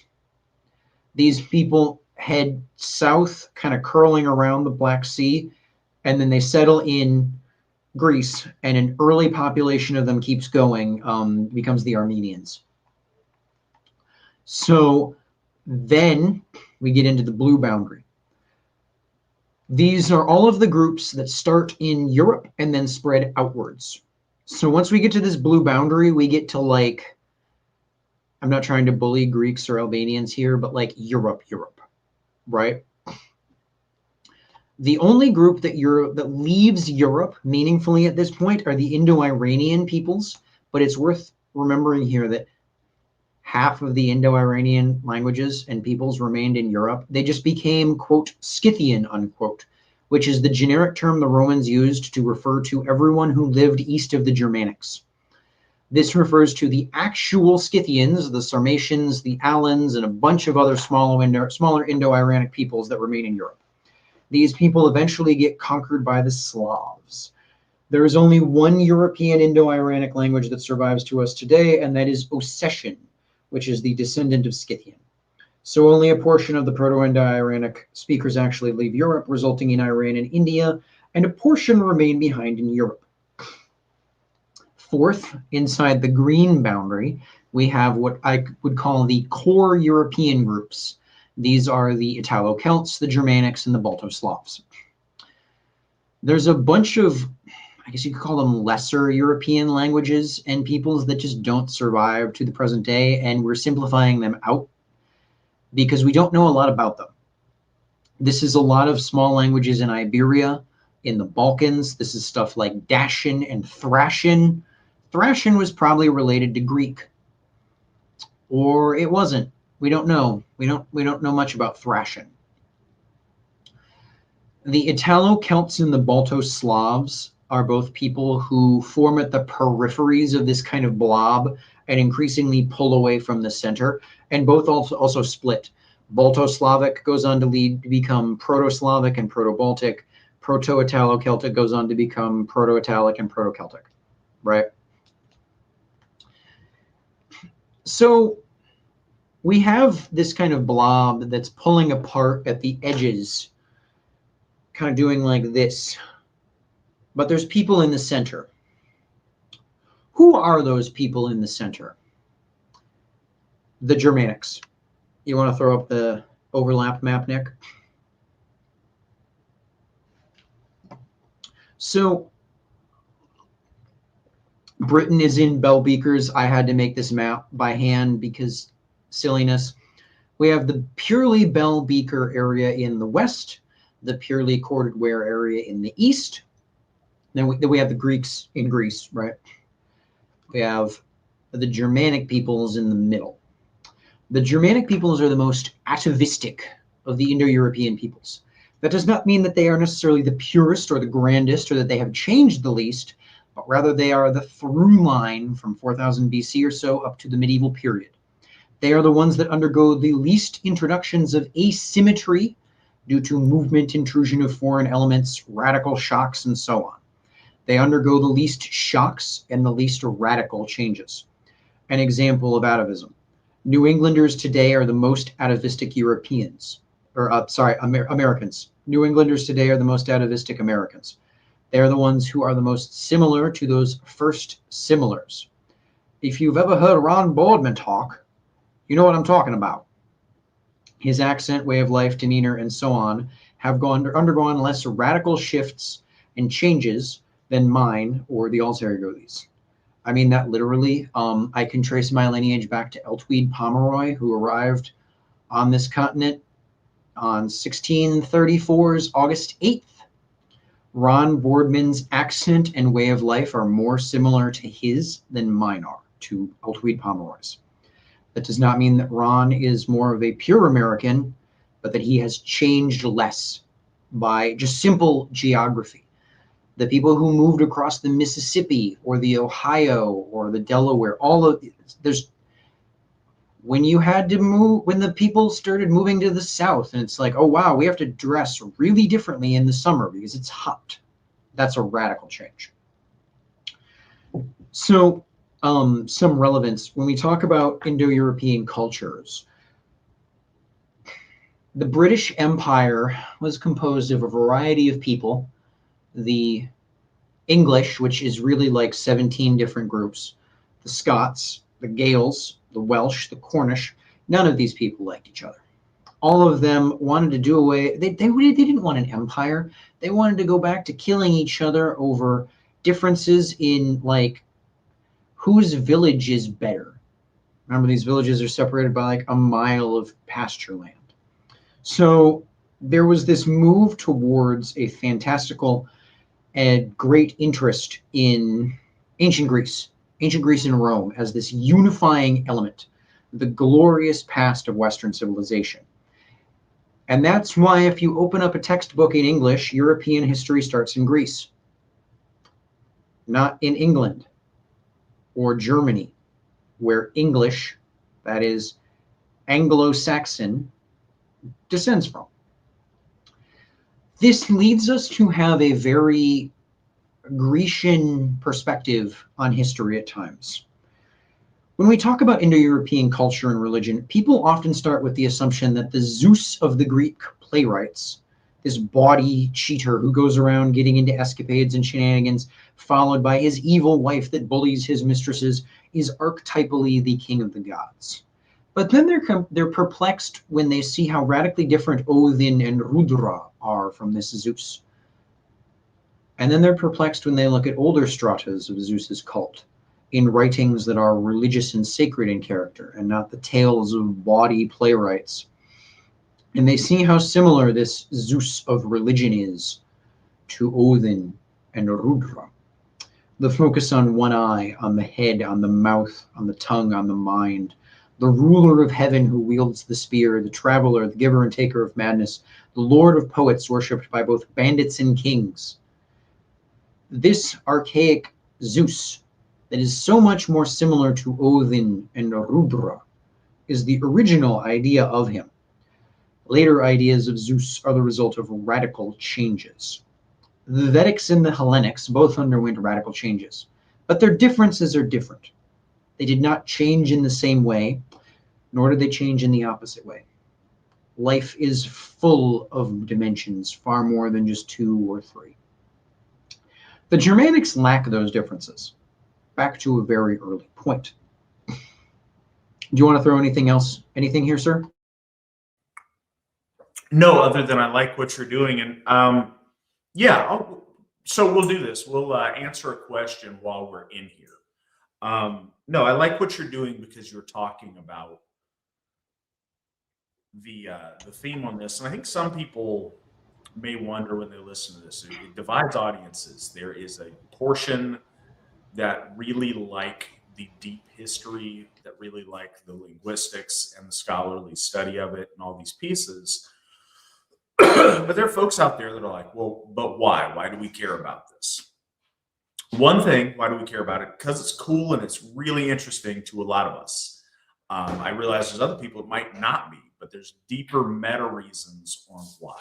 One of those, as I mentioned, is to have the clear understanding that our gods have been with us since the beginning, and how we worship, how we name them, what lore we choose to incorporate is directly affected by this that we're talking about. And it sheds a lot of light on the pan-Aryan nature of Asatru. But we have a question that I think is worth looking into. If the Finns, Hungarians, and Basque are white, despite not speaking Indo-Aryan languages, and some people like Haitians, Mexicans, Peruvians, etc., are not white, even though they do speak Indo-Aryan languages, is there really a lot of value to study these transformations and histories? Spoiler, yes. But Chris, how would you answer the question? Okay. And I talked about the problem with naming here for this very reason. We are splicing together multiple fields of science. Indo-European is a term used to refer to a language family. I have misspoken at times in this and said that the Indo-Europeans did this, the Indo-Europeans did that, when referring to Yamnaya warlords coming out of the steppe circa 3000 BC. That's wrong. Proto-Indo-European is a reconstructed language, right? It is an actual language.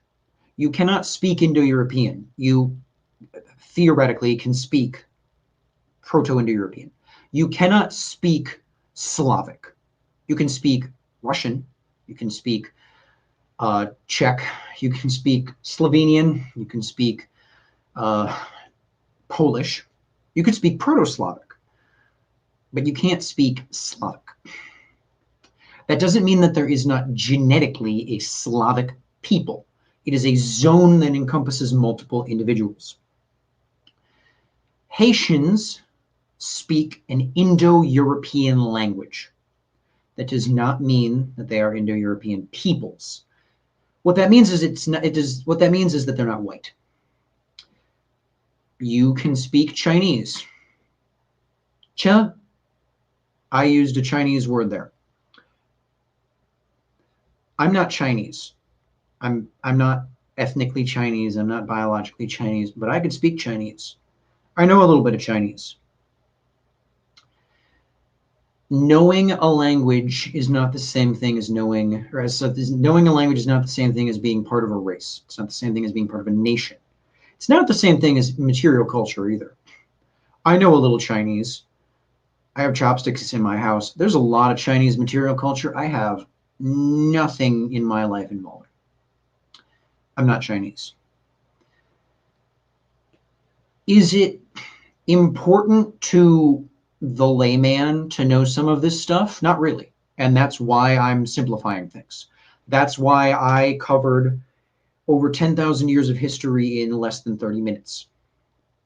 Because past a certain point, it's so far removed that we don't really need to care about it in a certain sense. But there is another sense in which we do. Oscar and Embla are the first Aryans. They are our ancestors. They set us on a trajectory going forwards. They bind us to the Aesir with certain rights, duties, and obligations. They're not everyone's ancestors. They do not bind us, or they do not bind everyone with the same duties and obligations. If you're a Chinaman, you are not bound by the duties and obligations of Oscar and Embla. You don't need to care at all. We do. What the alter ego and I are trying to do here is present a meaningful narrative for who we are as a people that has consequences and meaning to our lives. We sit there and we look out at the horizon, we ask ourselves, who and what are we?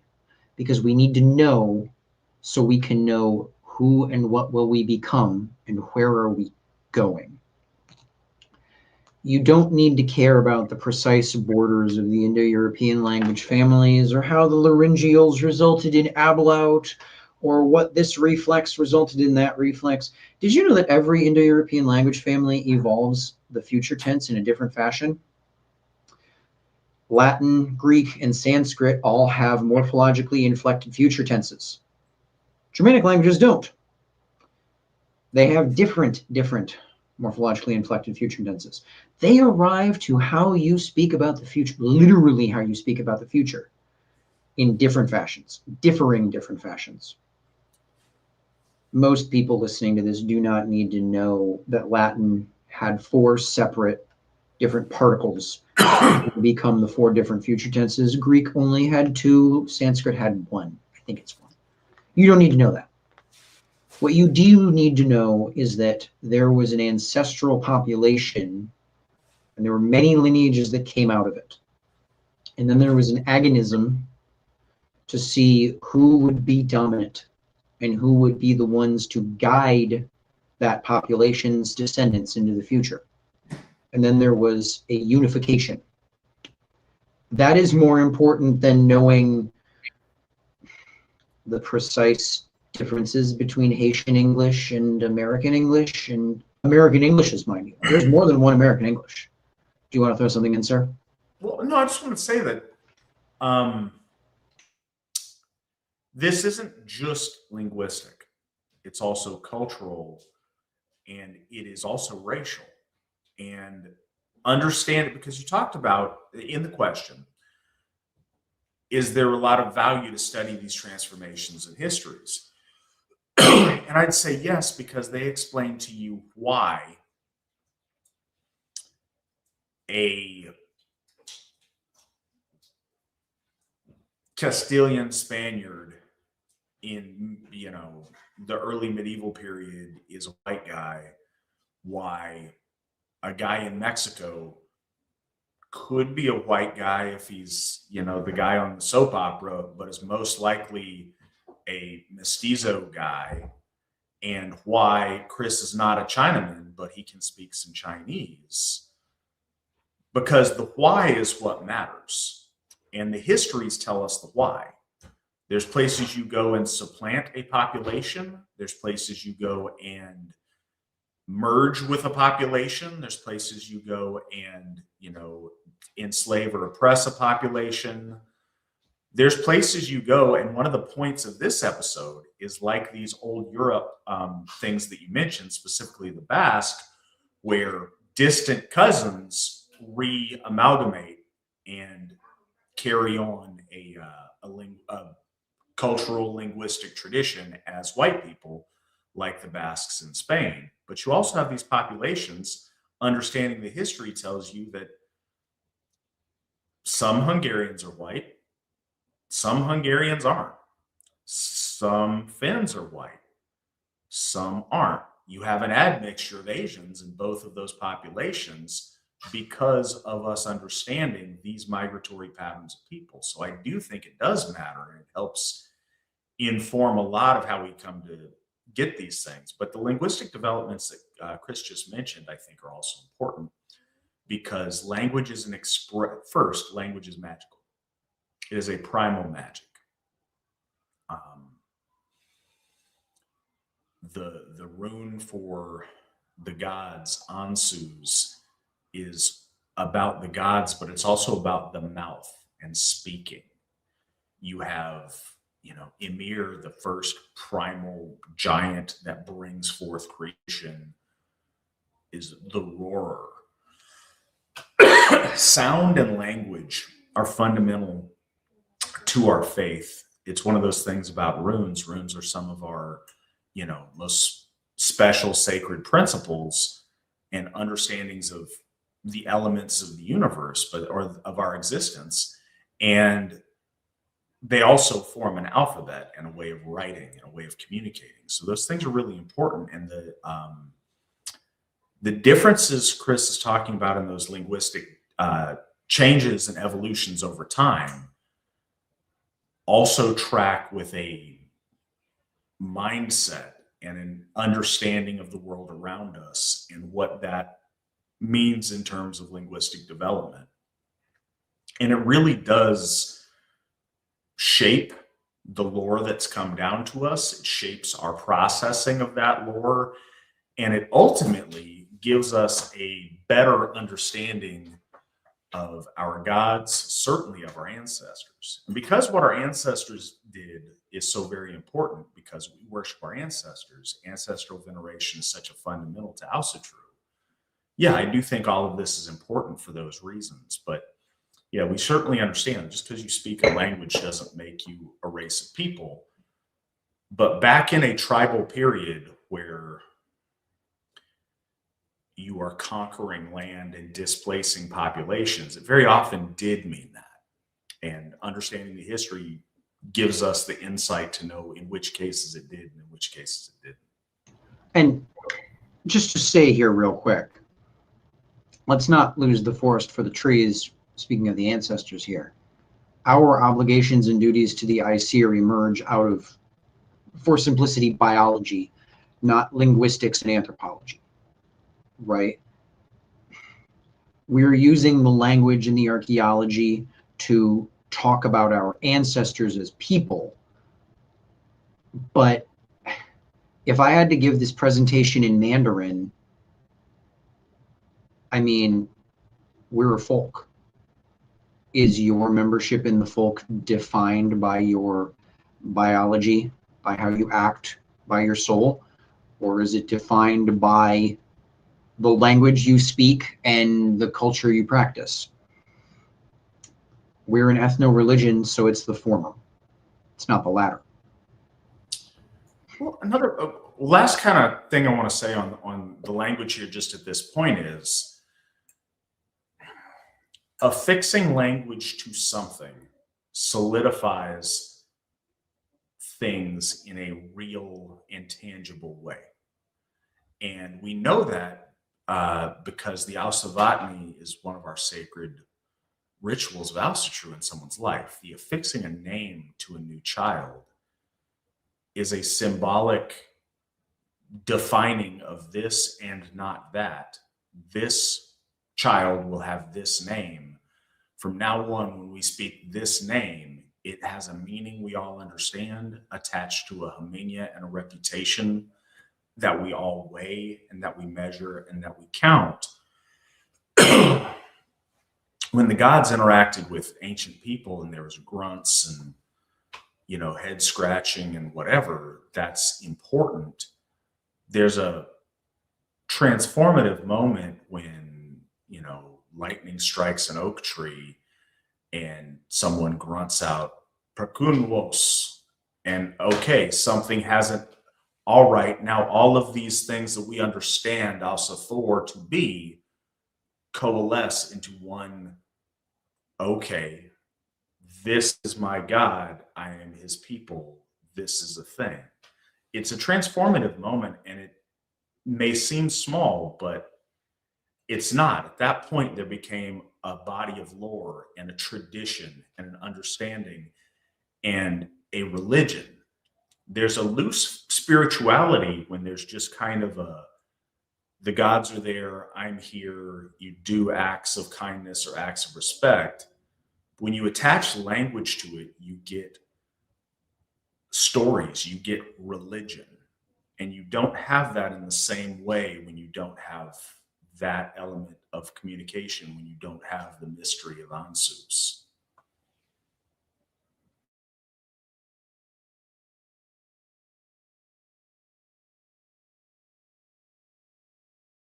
You're muted, Chris. Am I? Okay, am I good? All right, we're good. Okay. So we're not good. False alarm. Before we get to that, user EO donated $15 to BNS. Thank you, user EO. We appreciate you. And GW Farnsworth, once again, shines his generosity on us with $25 each towards the pavilion and towards Sigerheim itself. Thank you very much for that. And it's good to have you on the show. thank you, gentlemen. Thank you a lot. All right, so we're moving towards the Proto-Germanic world with this, because again, big picture, we're doing the Ice Age to the Proto-Indo-Europeans to the Proto-Germanic world. And then we're going to, not today, move into medieval Scandinavia. And we've talked a little bit about the Proto-Germanic world in the context of men like Arminius and, to a degree, Athanaric. Let's talk about the context that produces that. I'm someone who's big on genealogy, and that's a bit of a philosophically nuanced term. Things come about because of causes. What are those causes? That is genealogy. It's not just literally your mother and your father. It's your mother and your father meeting, falling in love, etc. But it's their mother and father and their mother and fathers, and so on and so forth. What is the genealogy of the time that gets us to Arminius? So we're going to cover this in a little more depth later in another episode. But you want to throw up the Nordic Bronze Age image, Nick?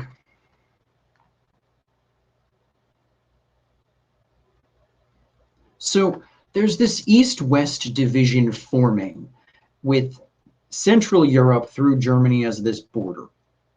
A group of steppe herders moves north into Denmark and then Sweden and Norway. There, they find hunter-gatherers and farmers. They come to blows with the farmers and ally with the hunter-gatherers. This migration into Scandinavia results in a northwards movement out of the center. A division forms within what is today Germany.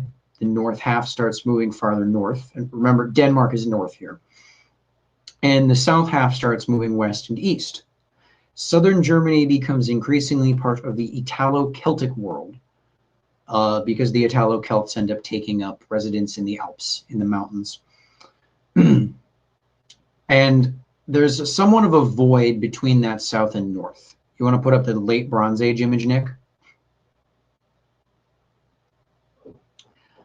Around 1700 BC, a skald could travel from Lisbon to Moscow speaking one tongue that was becoming increasingly accented and dialecticalized. He could not communicate with the Greeks, but could learn their tongue very easily. By 800 BC, a Celt living in Gaul would find the tongues of the people living in Denmark to be increasingly divergent.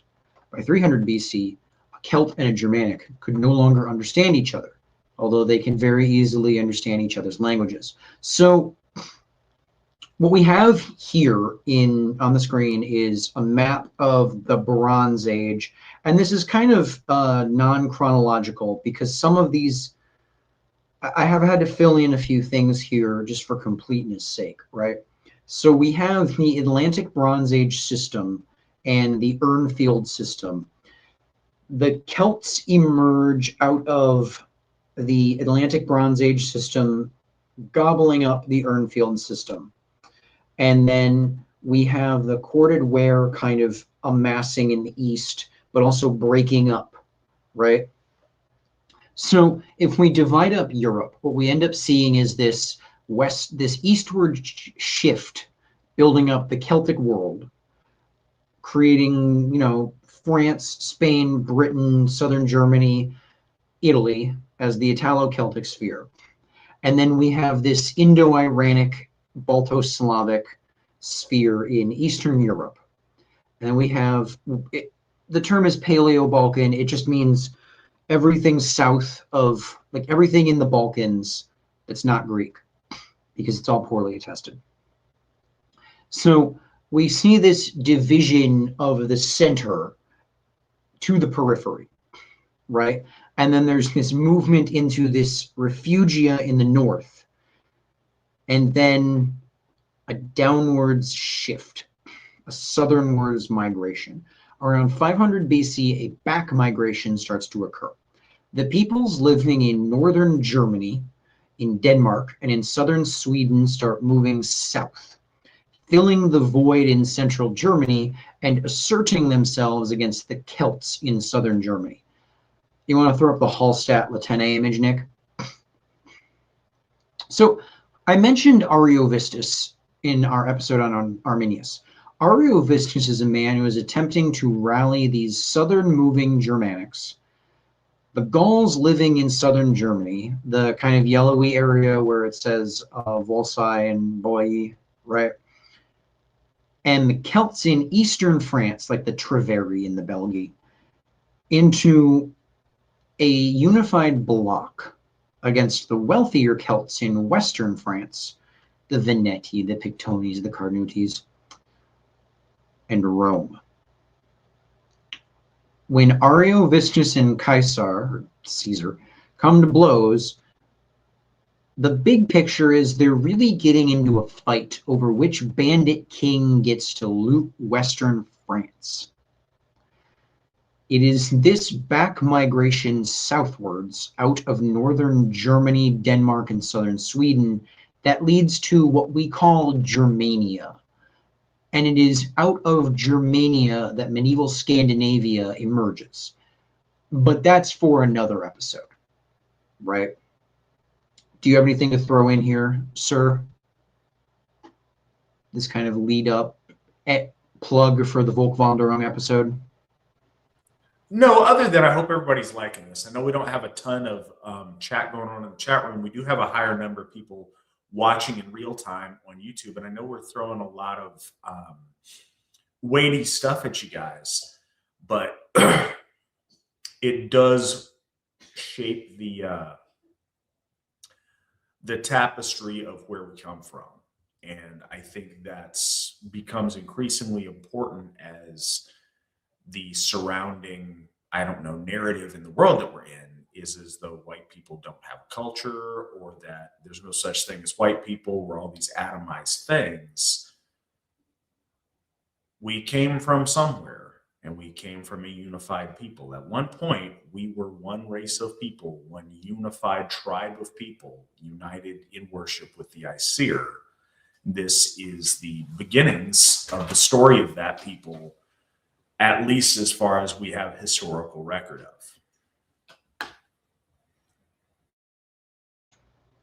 Yeah, and it is interesting to think about, like, if we go back this far and we start defining, I'm just going to say white culture kind of ambiguously, we do start seeing things emerge that seem relatively basic.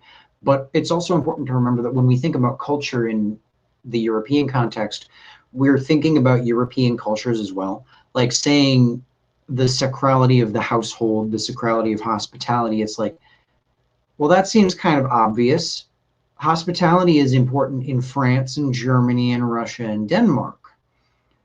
And it's not that like the Chinese aren't hospitable. It's that, you know, you get 9 words to define yourself by. The Chinese are going to choose a different set of 9 words than the French. When you have limits imposed, you naturally have to think about what is important and what really matters, and how you interact with the world and construct your interaction with the world.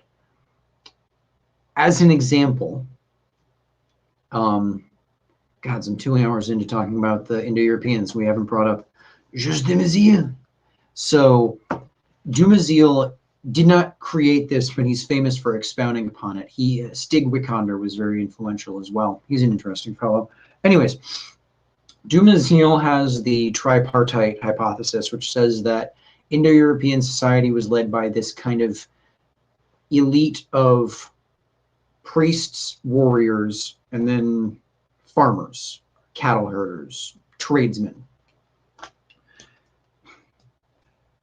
A very interesting thing is that Dumezil was also a scholar of China and Mesoamerica to a degree. And Mesoamerica has a tetrapartite social arrangement of shamans, warriors, craftsmen, tradesmen, like merchants, right? how you are going to divide your society's, your view of life and energy in such a fashion does matter between 3 and 4. And you'll notice I said Indo-Europeans have the priest, Mesoamericans have the shaman. Those are two different things. And are your religious leaders priests or shamans? That matters. We in white people land tend to have a habit of not really recognizing differences between our people and people who aren't our people, in part because if you're in Europe, most everyone around you is European. And if you're in America, most everyone around you is white American. We don't typically interact with people who, if given 9 words to describe themselves and define themselves, do not choose hospitality as a virtue by which they live, for example. Do you have anything to add in there, sir, while I look at the questions real quick? Well, so one of the questions early on, and I think it was kind of a half a joke question, but it's worth mentioning, is in some colorful way, I can't find the question right now, basically, where did Jews come from? And it's interesting in just to this, not to do a deep dive into Semitic ancestry, but not us. That's where they come from. And it becomes really important. On this show, we talk a lot about the differences between medieval, like European Christianity versus Levantine Christianity or Coptic Christianity or, East Asian Christianity. The things that bond together European culture are very difficult to reconcile with Semitic culture precisely because they're entirely different races and groups of people. So to find commonality, something's got to bend. And it's one of the reasons that European Christianity looks so very different to these other cultures, because their core values are fundamentally different than our core values. The things that we recognize when it comes to, and I mean, this is some of the brilliance when Hoskell and Stubbe codified the 9 noble virtues.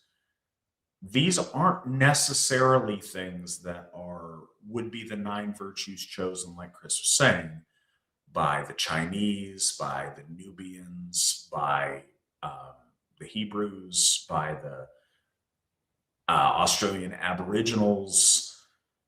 These things look different. The assumptions that we make about nobility, about hospitality, about the treatment of other people, and about like empathy for other living things is shockingly different in different cultures. And when we've rubbed up against those, we've seen very severe culture clashes when some of those very basic understandings of decency and such are shockingly different.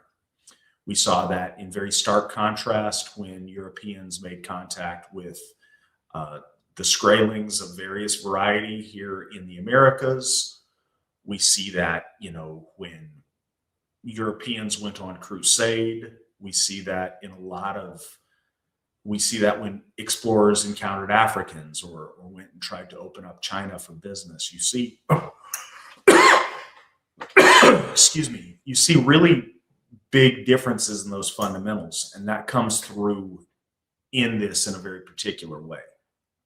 This that we're talking about here all seems to make sense, but retroactively tracing back why it makes sense reinforces a lot of key principles.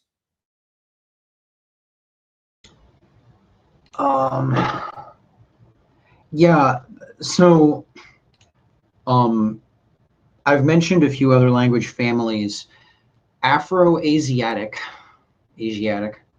is the language family that includes the Semitic language family, which includes Arabic, Hebrew, Aramaic, Egyptian, is not Semitic, but it is Afro-Asiatic, right?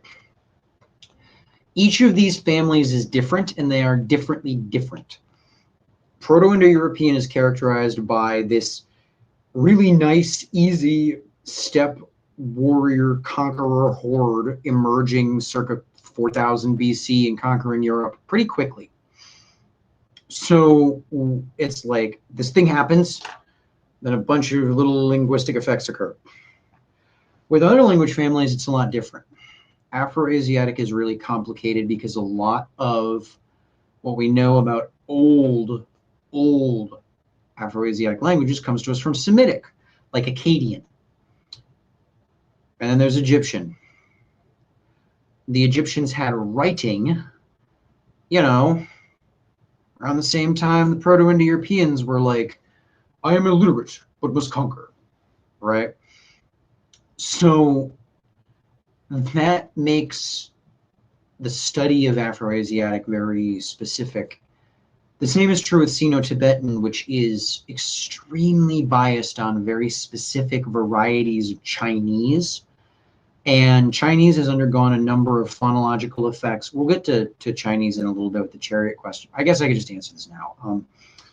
So just to say about the chariot question, for context, there is a theory that the Chinese, the Mandarin word cha, comes from the Proto-Indo-European word, possibly from a Proto-Indo-European word meaning wheel. Actually, it's the theory is that it descends from kwekhulos, the word meaning wheel, ancestor of wheel. Another possibility is that the word mulu descends from the same word.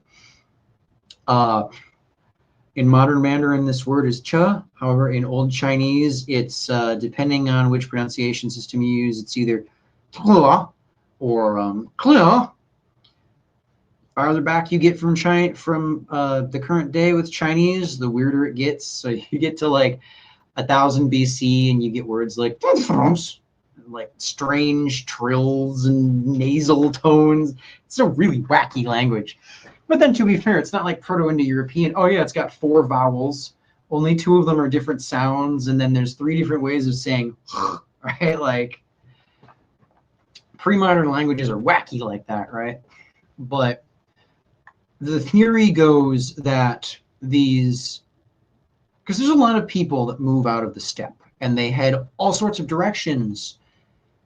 And if we don't find their bodies because they got eaten by bears or something, then we don't know they were there. One group of these peoples is the Tocharians, and there's a theory that Tocharian or some language like it introduced either the chariot and the word for chariot into Chinese, or just the word.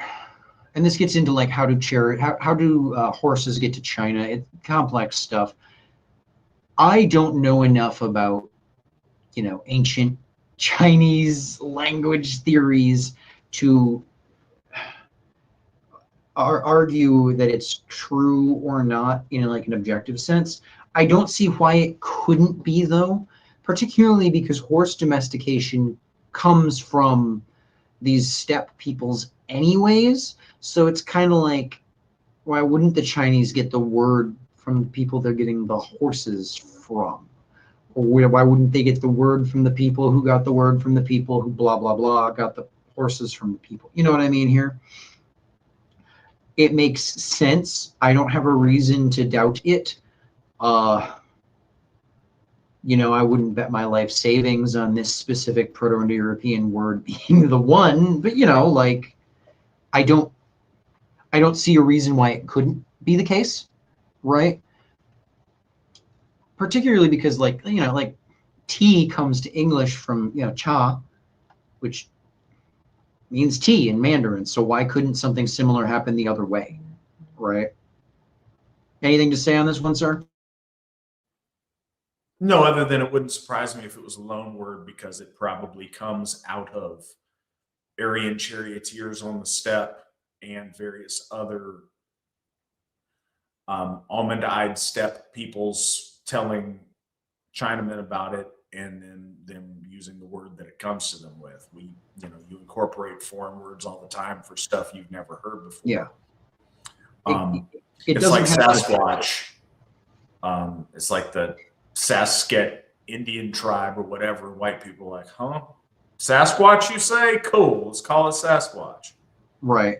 It also doesn't have to be the Tokharians or other Indo-European peoples. It can be, as you pointed out, some kind of proto-Turkic people that actually gave the Chinese the horses and the words for the chariot, right?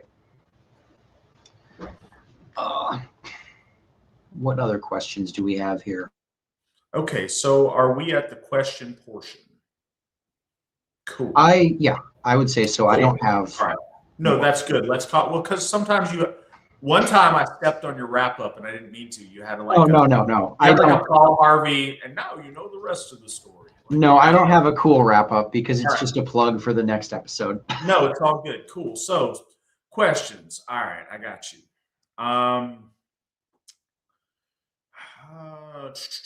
All right, so here's one completely off topic, but interesting question nonetheless. In the Lustbau, paragraph 23, who are the gods fighting? They are fighting those bewitched by Hythe, or Hathe, rather, I'm sorry. If their war is symbolically a war between order and chaos, how does the text imply this? It doesn't. I do not believe that's what the war symbolically was about. But I saw the question over in the chat, and there was some question on translation of Wayne's and if that was really their war versus the Vanir. And yes, it was. And the reason that it was is we can go to the original text. So Wayne's is like the Anglo-Saxon equivalency term that's come down. But the actual text talking about them dealing with the Vanir, the line, something to the effect, because it's funny if you look on here, and I'm not sure if it does this in other spots, but it translates in velocipod.org, where we look at a lot of stuff in Bellows' translation. It has 23 in the original text is numbered 24, so that becomes confusing. But the line in there that Bellows translates, and the field by the warlike Waynes was trodden. In Old Norse, it's Knautu Vanir Vigskau Volu Sporna, and it specifically says Vanir. So it does talk about that particular tribe of gods. It's a war between the Aesir and the Vanir, and we know it because that's like literally what it says in the text. And Vanir translates into like experienced or like wise with like earned or accumulated experience in my understanding of its etymology. So I don't think it's a war between order and chaos at all, but as Svan would put it, it's a between cosmic order and natural law.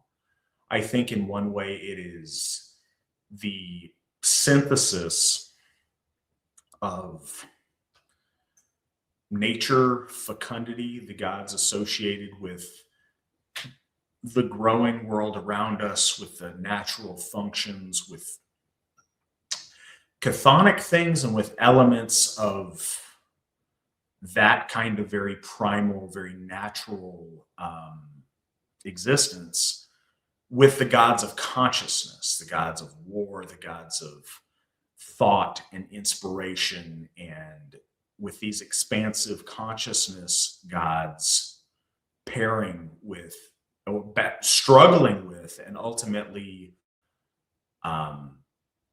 incorporating these gods of birth and of fecundity and herds and of growing things and of the world. And that bonding between those two tribes gives us the full picture of our faith and our understanding of the holistic nature of divinity. And that's the war that they're talking about. Just to say here real quick, as the Alter Ego, they pointed out, it's I would agree, pretty clearly about this conflict between the Aesir and the Vanir. But I did one time see a madman on the internet who was very adamant that this war is not involving, that this is not a fight between the Aesir and the Vanir. And again, a madman. But it's interesting to note that in both, so most of the poems of the Edda only survive to us in the Codex Regius, Codex Wormianus, and whatever the third one is. But Voluspa does actually show up twice. I'm not counting the little Voluspa in the Sigdur Famal. There's the Codex Regius Voluspa, and then there's the Hauksbok Voluspa. And both of them do say Knatsu Vanir Vigska Volusparna. They both of them explicitly say the fight is, involving the Vanir. So that is an agreement that the Vanir are involved. There you have it. So next up, question for the week: polygamy.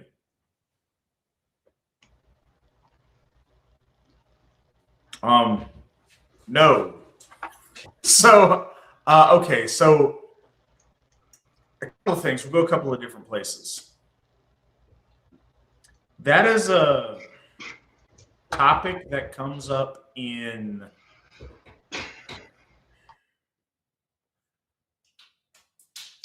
I would say I'm searching for the nice word for like edgelord, just trying to be different circles. And I don't mean it to be a jerk, but I mean it comes up with a lot of people that are very rejecting of just the current state of modern Western civilization. And so they rethink basic things like Western understanding of marriage. And they're like, no, we should go back to polygamy. There's also folks that are like, we're losing demographically to other races of people. So if we practice more polygamy, we could have some kind of eugenic surge of like white Ubermenschen. I think the other thing that I see it come about as is you get another strain of that with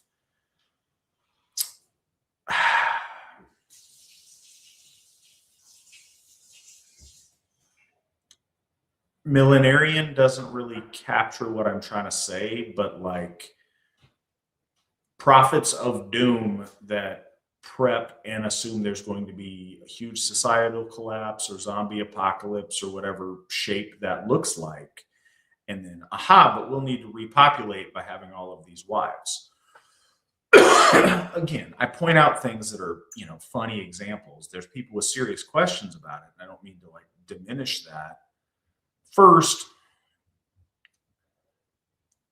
no, it's not okay in the context of Asatru because it is jarring to people in our civilization at our time period. It is needlessly jarring and would make all of us look bad for no reason as one of the reasons. Secondly, in most places where people are listening to this, in any legally binding sense, it's not legal and it's some kind of a fraud system thing. But fundamentally, I've heard people posit a lot like, our ancestors used to do it. But I don't see that recorded in the history. I'm not going to say there's never been a case of anyone in the history of our ancestors that had a polygamous situation. But in the history, it's very few and far between. It's not like the average guy. It's the times that we see it is almost exclusively, if not exclusively, in political marriages between tribal chieftains to secure alliances. You don't see that as like the average tribesman having multiple wives. That wasn't a situation very often. There's a lot of assumptions about our ancestors that people make because they've heard other people make them. And like, a bad game of telephone, they've kind of evolved over time. But I don't think we really see that. And one of the things we do see as a standout component is how surprisingly monogamous and, not sexually licentious our ancestors were when they were encountered by, other people that wrote about them. So to the question of polygamy, no. Chris, what say you about this week's question? Polygamy? Question mark? No.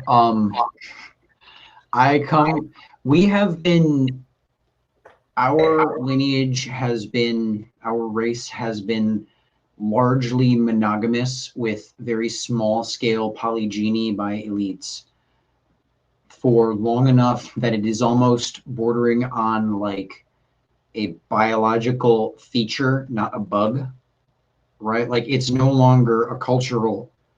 If I told you that I come from a lineage, 30,000 plus years long of people with brown hair, you'd be like, oh, well, that's just like baked into you. If I tell you I come from a lineage 30,000 years long of people who do one man, one woman, unless they're really rich, then, one man, one woman takes a second woman every now and then, not for too long. It's funny how people don't think, oh, that's just like their default behavior. It's just biological. But then when you talk about how like animals behave, they're like, oh, well, of course they don't have like culture. They're just biologically programmed to be monogamous or to spread their wild oats or to eat their young or whatever, right? We've been doing monogamy long enough that it's a feature, not a bug. We do actually have laws in place that make it illegal to do monogamy in every Western culture. And China too. The Communist Party of China Polygamy. enforced monogamy. What? You said illegal to do monogamy. Polygamy. Oh, it's illegal to do polygamy. Thank you. Thank you. But the Chinese Communist Party enforced monogamy upon China before a Confucian gentleman would have like his first wife, and then he was allowed like unlimited concubines who were basically just wives anyways. In Islam, military leaders, clerics, the prophet, etc., are allowed to have unlimited wives, provided they can take care of them. And there is a community of people who practice what they call ethical non-monogamy. And if you go looking into these people, their lives are a train wreck because it turns out it's hard to be non-monogamous ethically while a Westerner, apparently. The reason why Muhammad said that you have to be him, a warlord, or a cleric if you want a lot of wives is because you have to be able to provide for all of them. A Confucian gentleman has to provide. He has to be able to, whether they want it or not is irrelevant. He has to be able to provide a separate house and family lifestyle for each of his wives.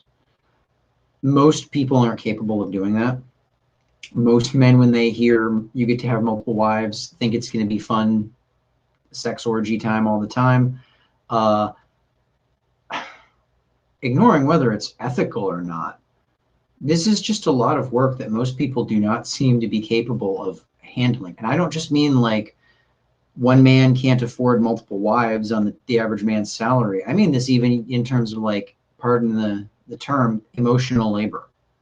Like this is something that I have seen whenever these ethical non-monogamy types leak out of their containment zones is it's just way too much work trying to do that. And it inevitably explodes because people get their feelings hurt because, surprise, 30,000+ years of monogamy have led to us wanting to, in simple terms, own our partners. And not doing that just makes everyone unhappy at every level.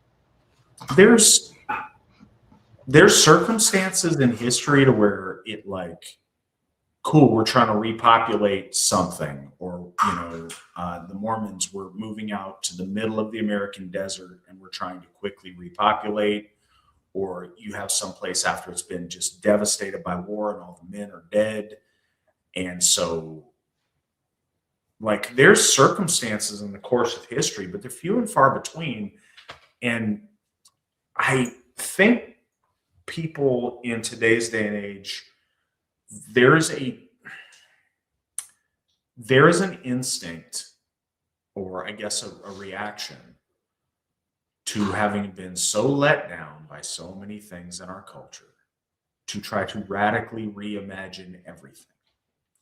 Some people in the circles that some of us run in would like to maybe we should do polygamy. Man, we need to get back to these. They have an image of like what that looks like in their head, or what like a super hyper masculine image would look like, because in the world around us, we don't see that very often. And I think more often than not, it's interpreted in a way that doesn't really match up with reality and isn't really fulfilling in the long term. And somebody, over on the side mentioned that, the people they've heard talk about polygamy are a bunch of fatties. That's sometimes the case. I will genuinely say this though. So being involved in just these kind of circles for a long time, more often than not, anyone I've ever heard bring up polygamy tends to struggle to find monogamy in the first place. And so I think the theoretical idea of having lots of wives may sound really good to someone who doesn't go out on a date with a lot of girls in general. So sometimes people without a perspective on it have a really wishful thinking idea of that kind of a situation. But no, polygamy's been monogamy has been a foundational concept in Western civilization that amongst our folk predates Christianity. It's, you find examples in the Bible of polygamy. You don't find a lot of examples in our lore and our teachings about that at all. And just to throw in there, this non-European Christian thing, there's a big discourse. I don't want to call it a problem because I don't care. In Catholicism, in Christianity in general, in Africa regarding polygamy, because Africans are overwhelmingly polygamous, specifically polygynous, right? A man is allowed to have multiple wives. And then these guys open the Bible and they see all of the Jewish prophets and patriarchs having dozens of wives, right? And they say, well, why can't we do that? They look at monogamy and they say, well, this is just some like white people cattle herder step raider thing. This has nothing to do with Africa. This has nothing to do with Christianity. We don't want monogamy. China has a long history of polygamy, as I've already said. And when Christianity came to China, there were very deep debates about how do the Chinese handle that? Because on the one hand, if they keep doing their native Chinese traditions, then they're sinning by default because they're doing a Gentile thing. But the Jews have polygamy. The prophets have polygamy. How do you actually narrate this? And ironically, the debate is ended when the communists, say at gunpoint, you have one wife or we will kill you. There, debate over, right? Sold. And so another little thing just to throw in here, because it just popped into my head to bring it up. Israel has two chief rabbis, the Sephardi and the Ashkenazi one, and the Sephardi chief rabbi, I think, is in favor of bringing back polygamy in Israel because monogamy is silly white people nonsense from his perspective. There you have it. Monogamy is white people stuff, so let's own it and internalize it. I just to say real quick here, if you're like a king and you're super rich, like you get to have more than one wife when the ethical need of marrying a second one is greater than the immorality of your first wife being let down completely and utterly. We're not anywhere near that situation. We're not repopulating after a nuclear holocaust. Like, You know. So speaking of flowers, does anyone know the best or the type of flower referred to as Balder's brow? That type of flower is triple Eurospermum inodorum, commonly known as the scentless false mayweed. I Googled that earlier. I did not know that off the top of my head. But there you have it. People were asking, I think if it's like daisies, it does look awful lot like a daisy. So we've covered this, but I think this is worth restating yet again. So is the Proto-Indo-European god Perkunos one god or many gods? Is he the same as the gods attributed to his descendants?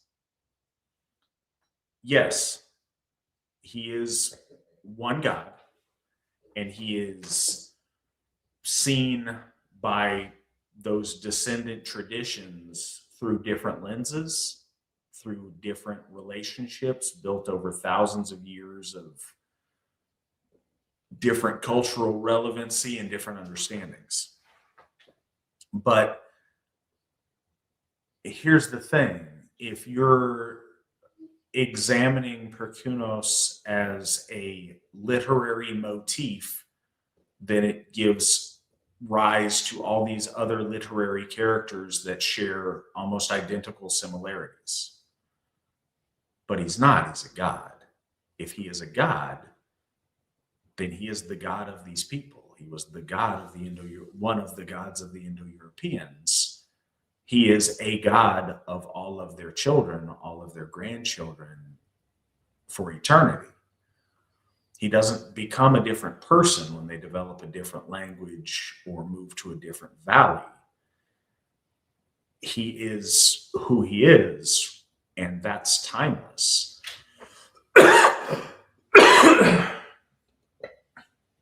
Alsathor was Alsathor before there was language to describe him. He was Alsathor before the first Aryan man or woman was imbued with their Aryanness. He has always been there, and he's been come to be known by many different names over time as his, as his people develop different language and culture. But his relationship with his people is proprietary and has existed since the dawn of our people. It's worth just throwing out here, there is sometimes a poetic motif that shows up of referring to like a deity in plural, almost kind of like how Hindu deities are depicted with multiple arms to show their power. Just making up an example off the top of my head, like it's, the god is so powerful, it's like he's an entire army type some things. This shows up a lot with the dawn goddess. But when deities are actually like there's multiple of something for realsies, they're typically referred to as a class separate from their names. Like it's not like there's 12 Zeuses, there's Zeus, who's one of the 12 Olympians. Olympian is the class. Zeus is one of the members of the class. You feel me there? All right, then.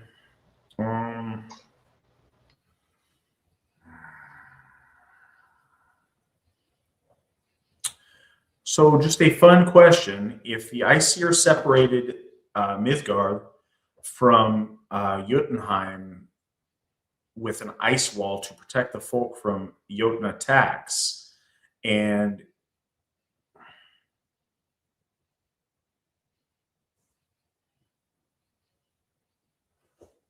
okay,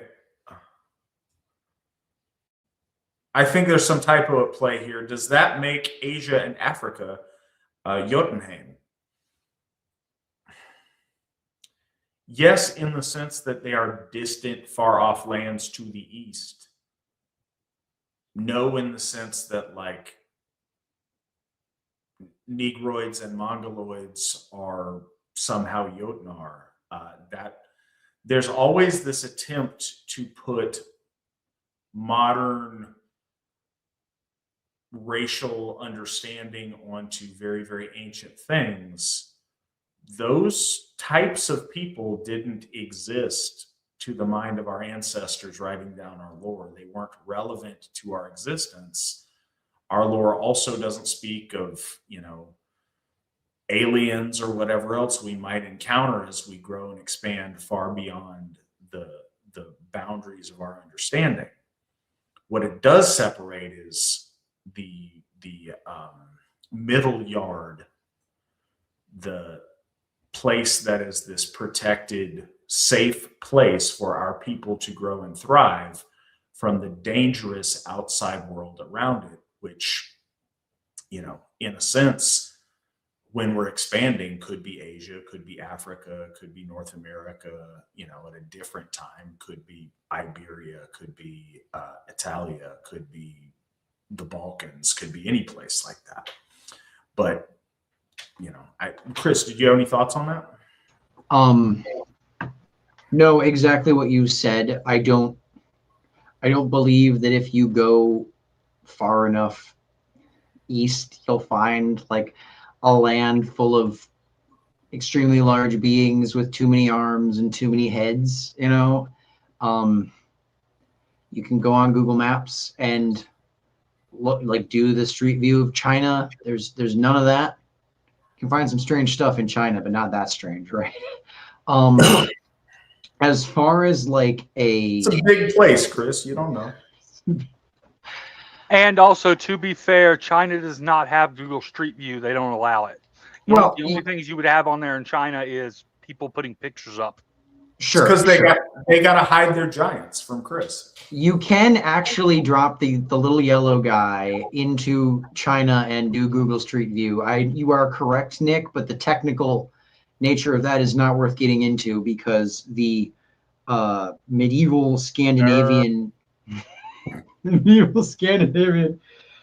nature, the medieval Scandinavian understanding of the world's geography, they understood that if you went into Finland and kept going, there was land, and then eventually you'd hit the water that Jormungandr encircles. Jormungandr is circling in the water around the habitable zone, right? So we know what happens if you sail from China eastwards. You hit Japan, then you pick your boat up, go across the Japanese mountains, sail east, you hit California, right? So no, but as the Elsevier goes, he said, spiritually, yes, it is the hinterland around the habitable zone, as it were. So I have a question about the language chart. Not me, but Clinton McGarr. Is the chart saying that all the languages on the chart ultimately descend from Anatolian languages? Chris? No, it's not. And Nick answered this in the chat, but just so you hear it from me. No, the Anatolian languages split off really, really early. Our reconstruction of Proto-Indo-European is very much the modern ones, because remember, the first reconstructions of Proto-Indo-European were done in the 1800s, before we knew DNA existed. So modern reconstructions of Proto-Indo-European are very much indebted to the Anatolian languages, which split off very, very early. So if you look on the chart, the little nub in the lower left, that is where it starts. There's however many years, and then the split that results in the Anatolian and everyone else language split, then that occurs. But Anatolian is not Proto-Indo-European, although it is very similar, very, very closely related to it. And we can particularly tell because of where it is differently from European languages. So as an example, Hittite, which if you want to talk about nerdy stuff, really should be called Neshin, but I digress. Does not have masculine, feminine, neuter, gender. It has animate, inanimate still.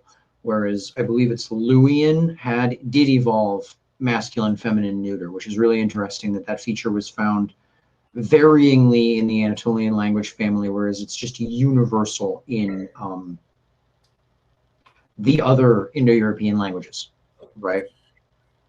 So, all right, final question. Another question: Georgians and other people in Central Asia that lie outside of Europe, are they considered part of us and an Aryan people? How about North Indians, where the Vedas come from, and Iran? What say you, Chris? That depends on who you're talking about and when, because this question asks a few things. So,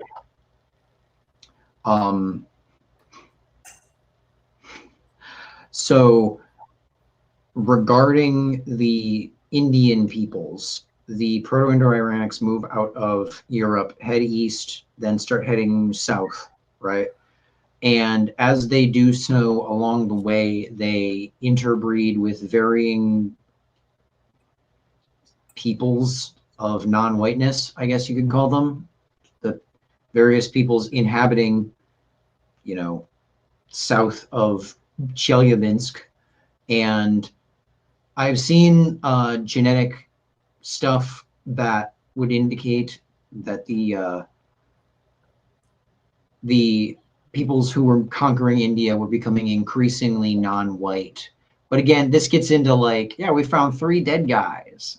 Yeah, but you can't describe an entire population with 3 dead people. You can tell things about them, right?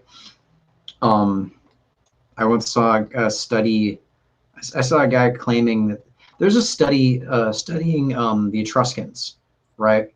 And it was looking at bodies buried in Etruria, and the argument is that these bodies are perfectly indicative of all the Etruscans because they have like 30 bodies over 500 years. It's like, that's not a statistically valid sample size, guys. But anyway, I digress. North Indians now, I haven't seen every North Indian, but India is a pretty diverse place, and there's a lot of different are these people us. It wouldn't shock me if there was like an isolated valley in the mountains of Afghanistan or something where some group of people is like minimally non-white, but at the same time, going with the Georgians and stuff, people in like the Chechens are a good example. If you actually look at a Chechen, if they were a few shades darker, you would not think these are white people, right?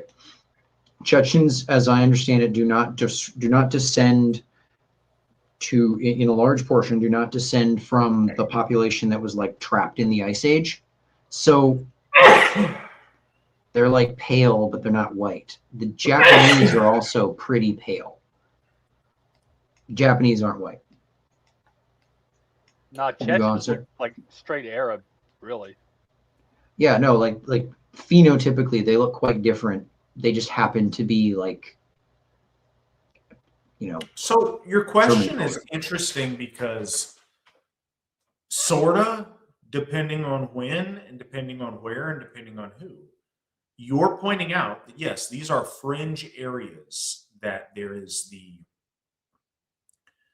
like brackish mixture between Aryan and non-Aryan in these places. And, in the most ancient times, in the times of the Vedas, sure, you had a white ruling class that were the conquerors. They instituted a caste system and maintained that racial distinction for quite some time. But as it's come down to us today, no, that's not there. And you'll notice the higher caste, the whiter they are. And when I say whiter, the more like us they look. You do notice that in Iran. You have a bunch of these people that don't, but every now and again you run into some of these people like, no, that guy looks like us. There's isolated populations in like areas to where there wasn't a lot of that intermixture and to where there was kind of a homogenous situation for a long time that are. Chechens look suspect, but a lot of the Georgians don't, except for Stalin. We reject him. We like take his white card from him. But so yeah, the question is really dicey there, and it's dicey for those fringe bordering populations.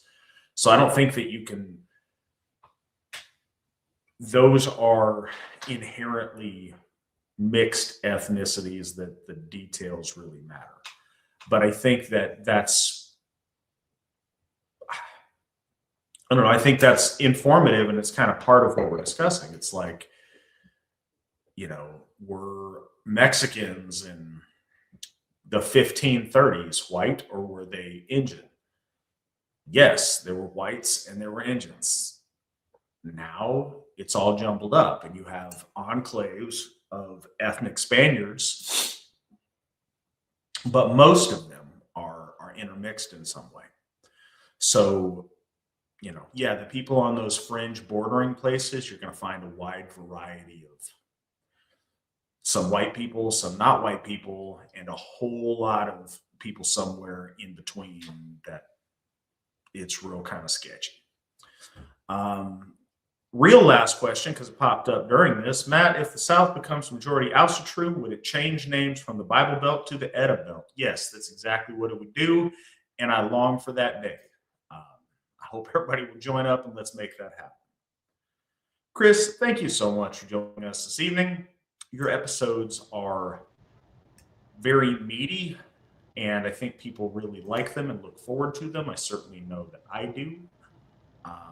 But yeah, thank you for enlightening all of us on stuff that I don't think a whole lot of people know about, and giving us a lot of food for thought and for, you know, pondering as we think about our deepest ancestors. No, it's my pleasure. I enjoy doing these. So. All right. Well, I appreciate everybody being here tonight. Nick, thank you for all that you do. Till next week, hail the ICEER, hail the folk, hail the AFA, and remember, victory never sleeps. Hail.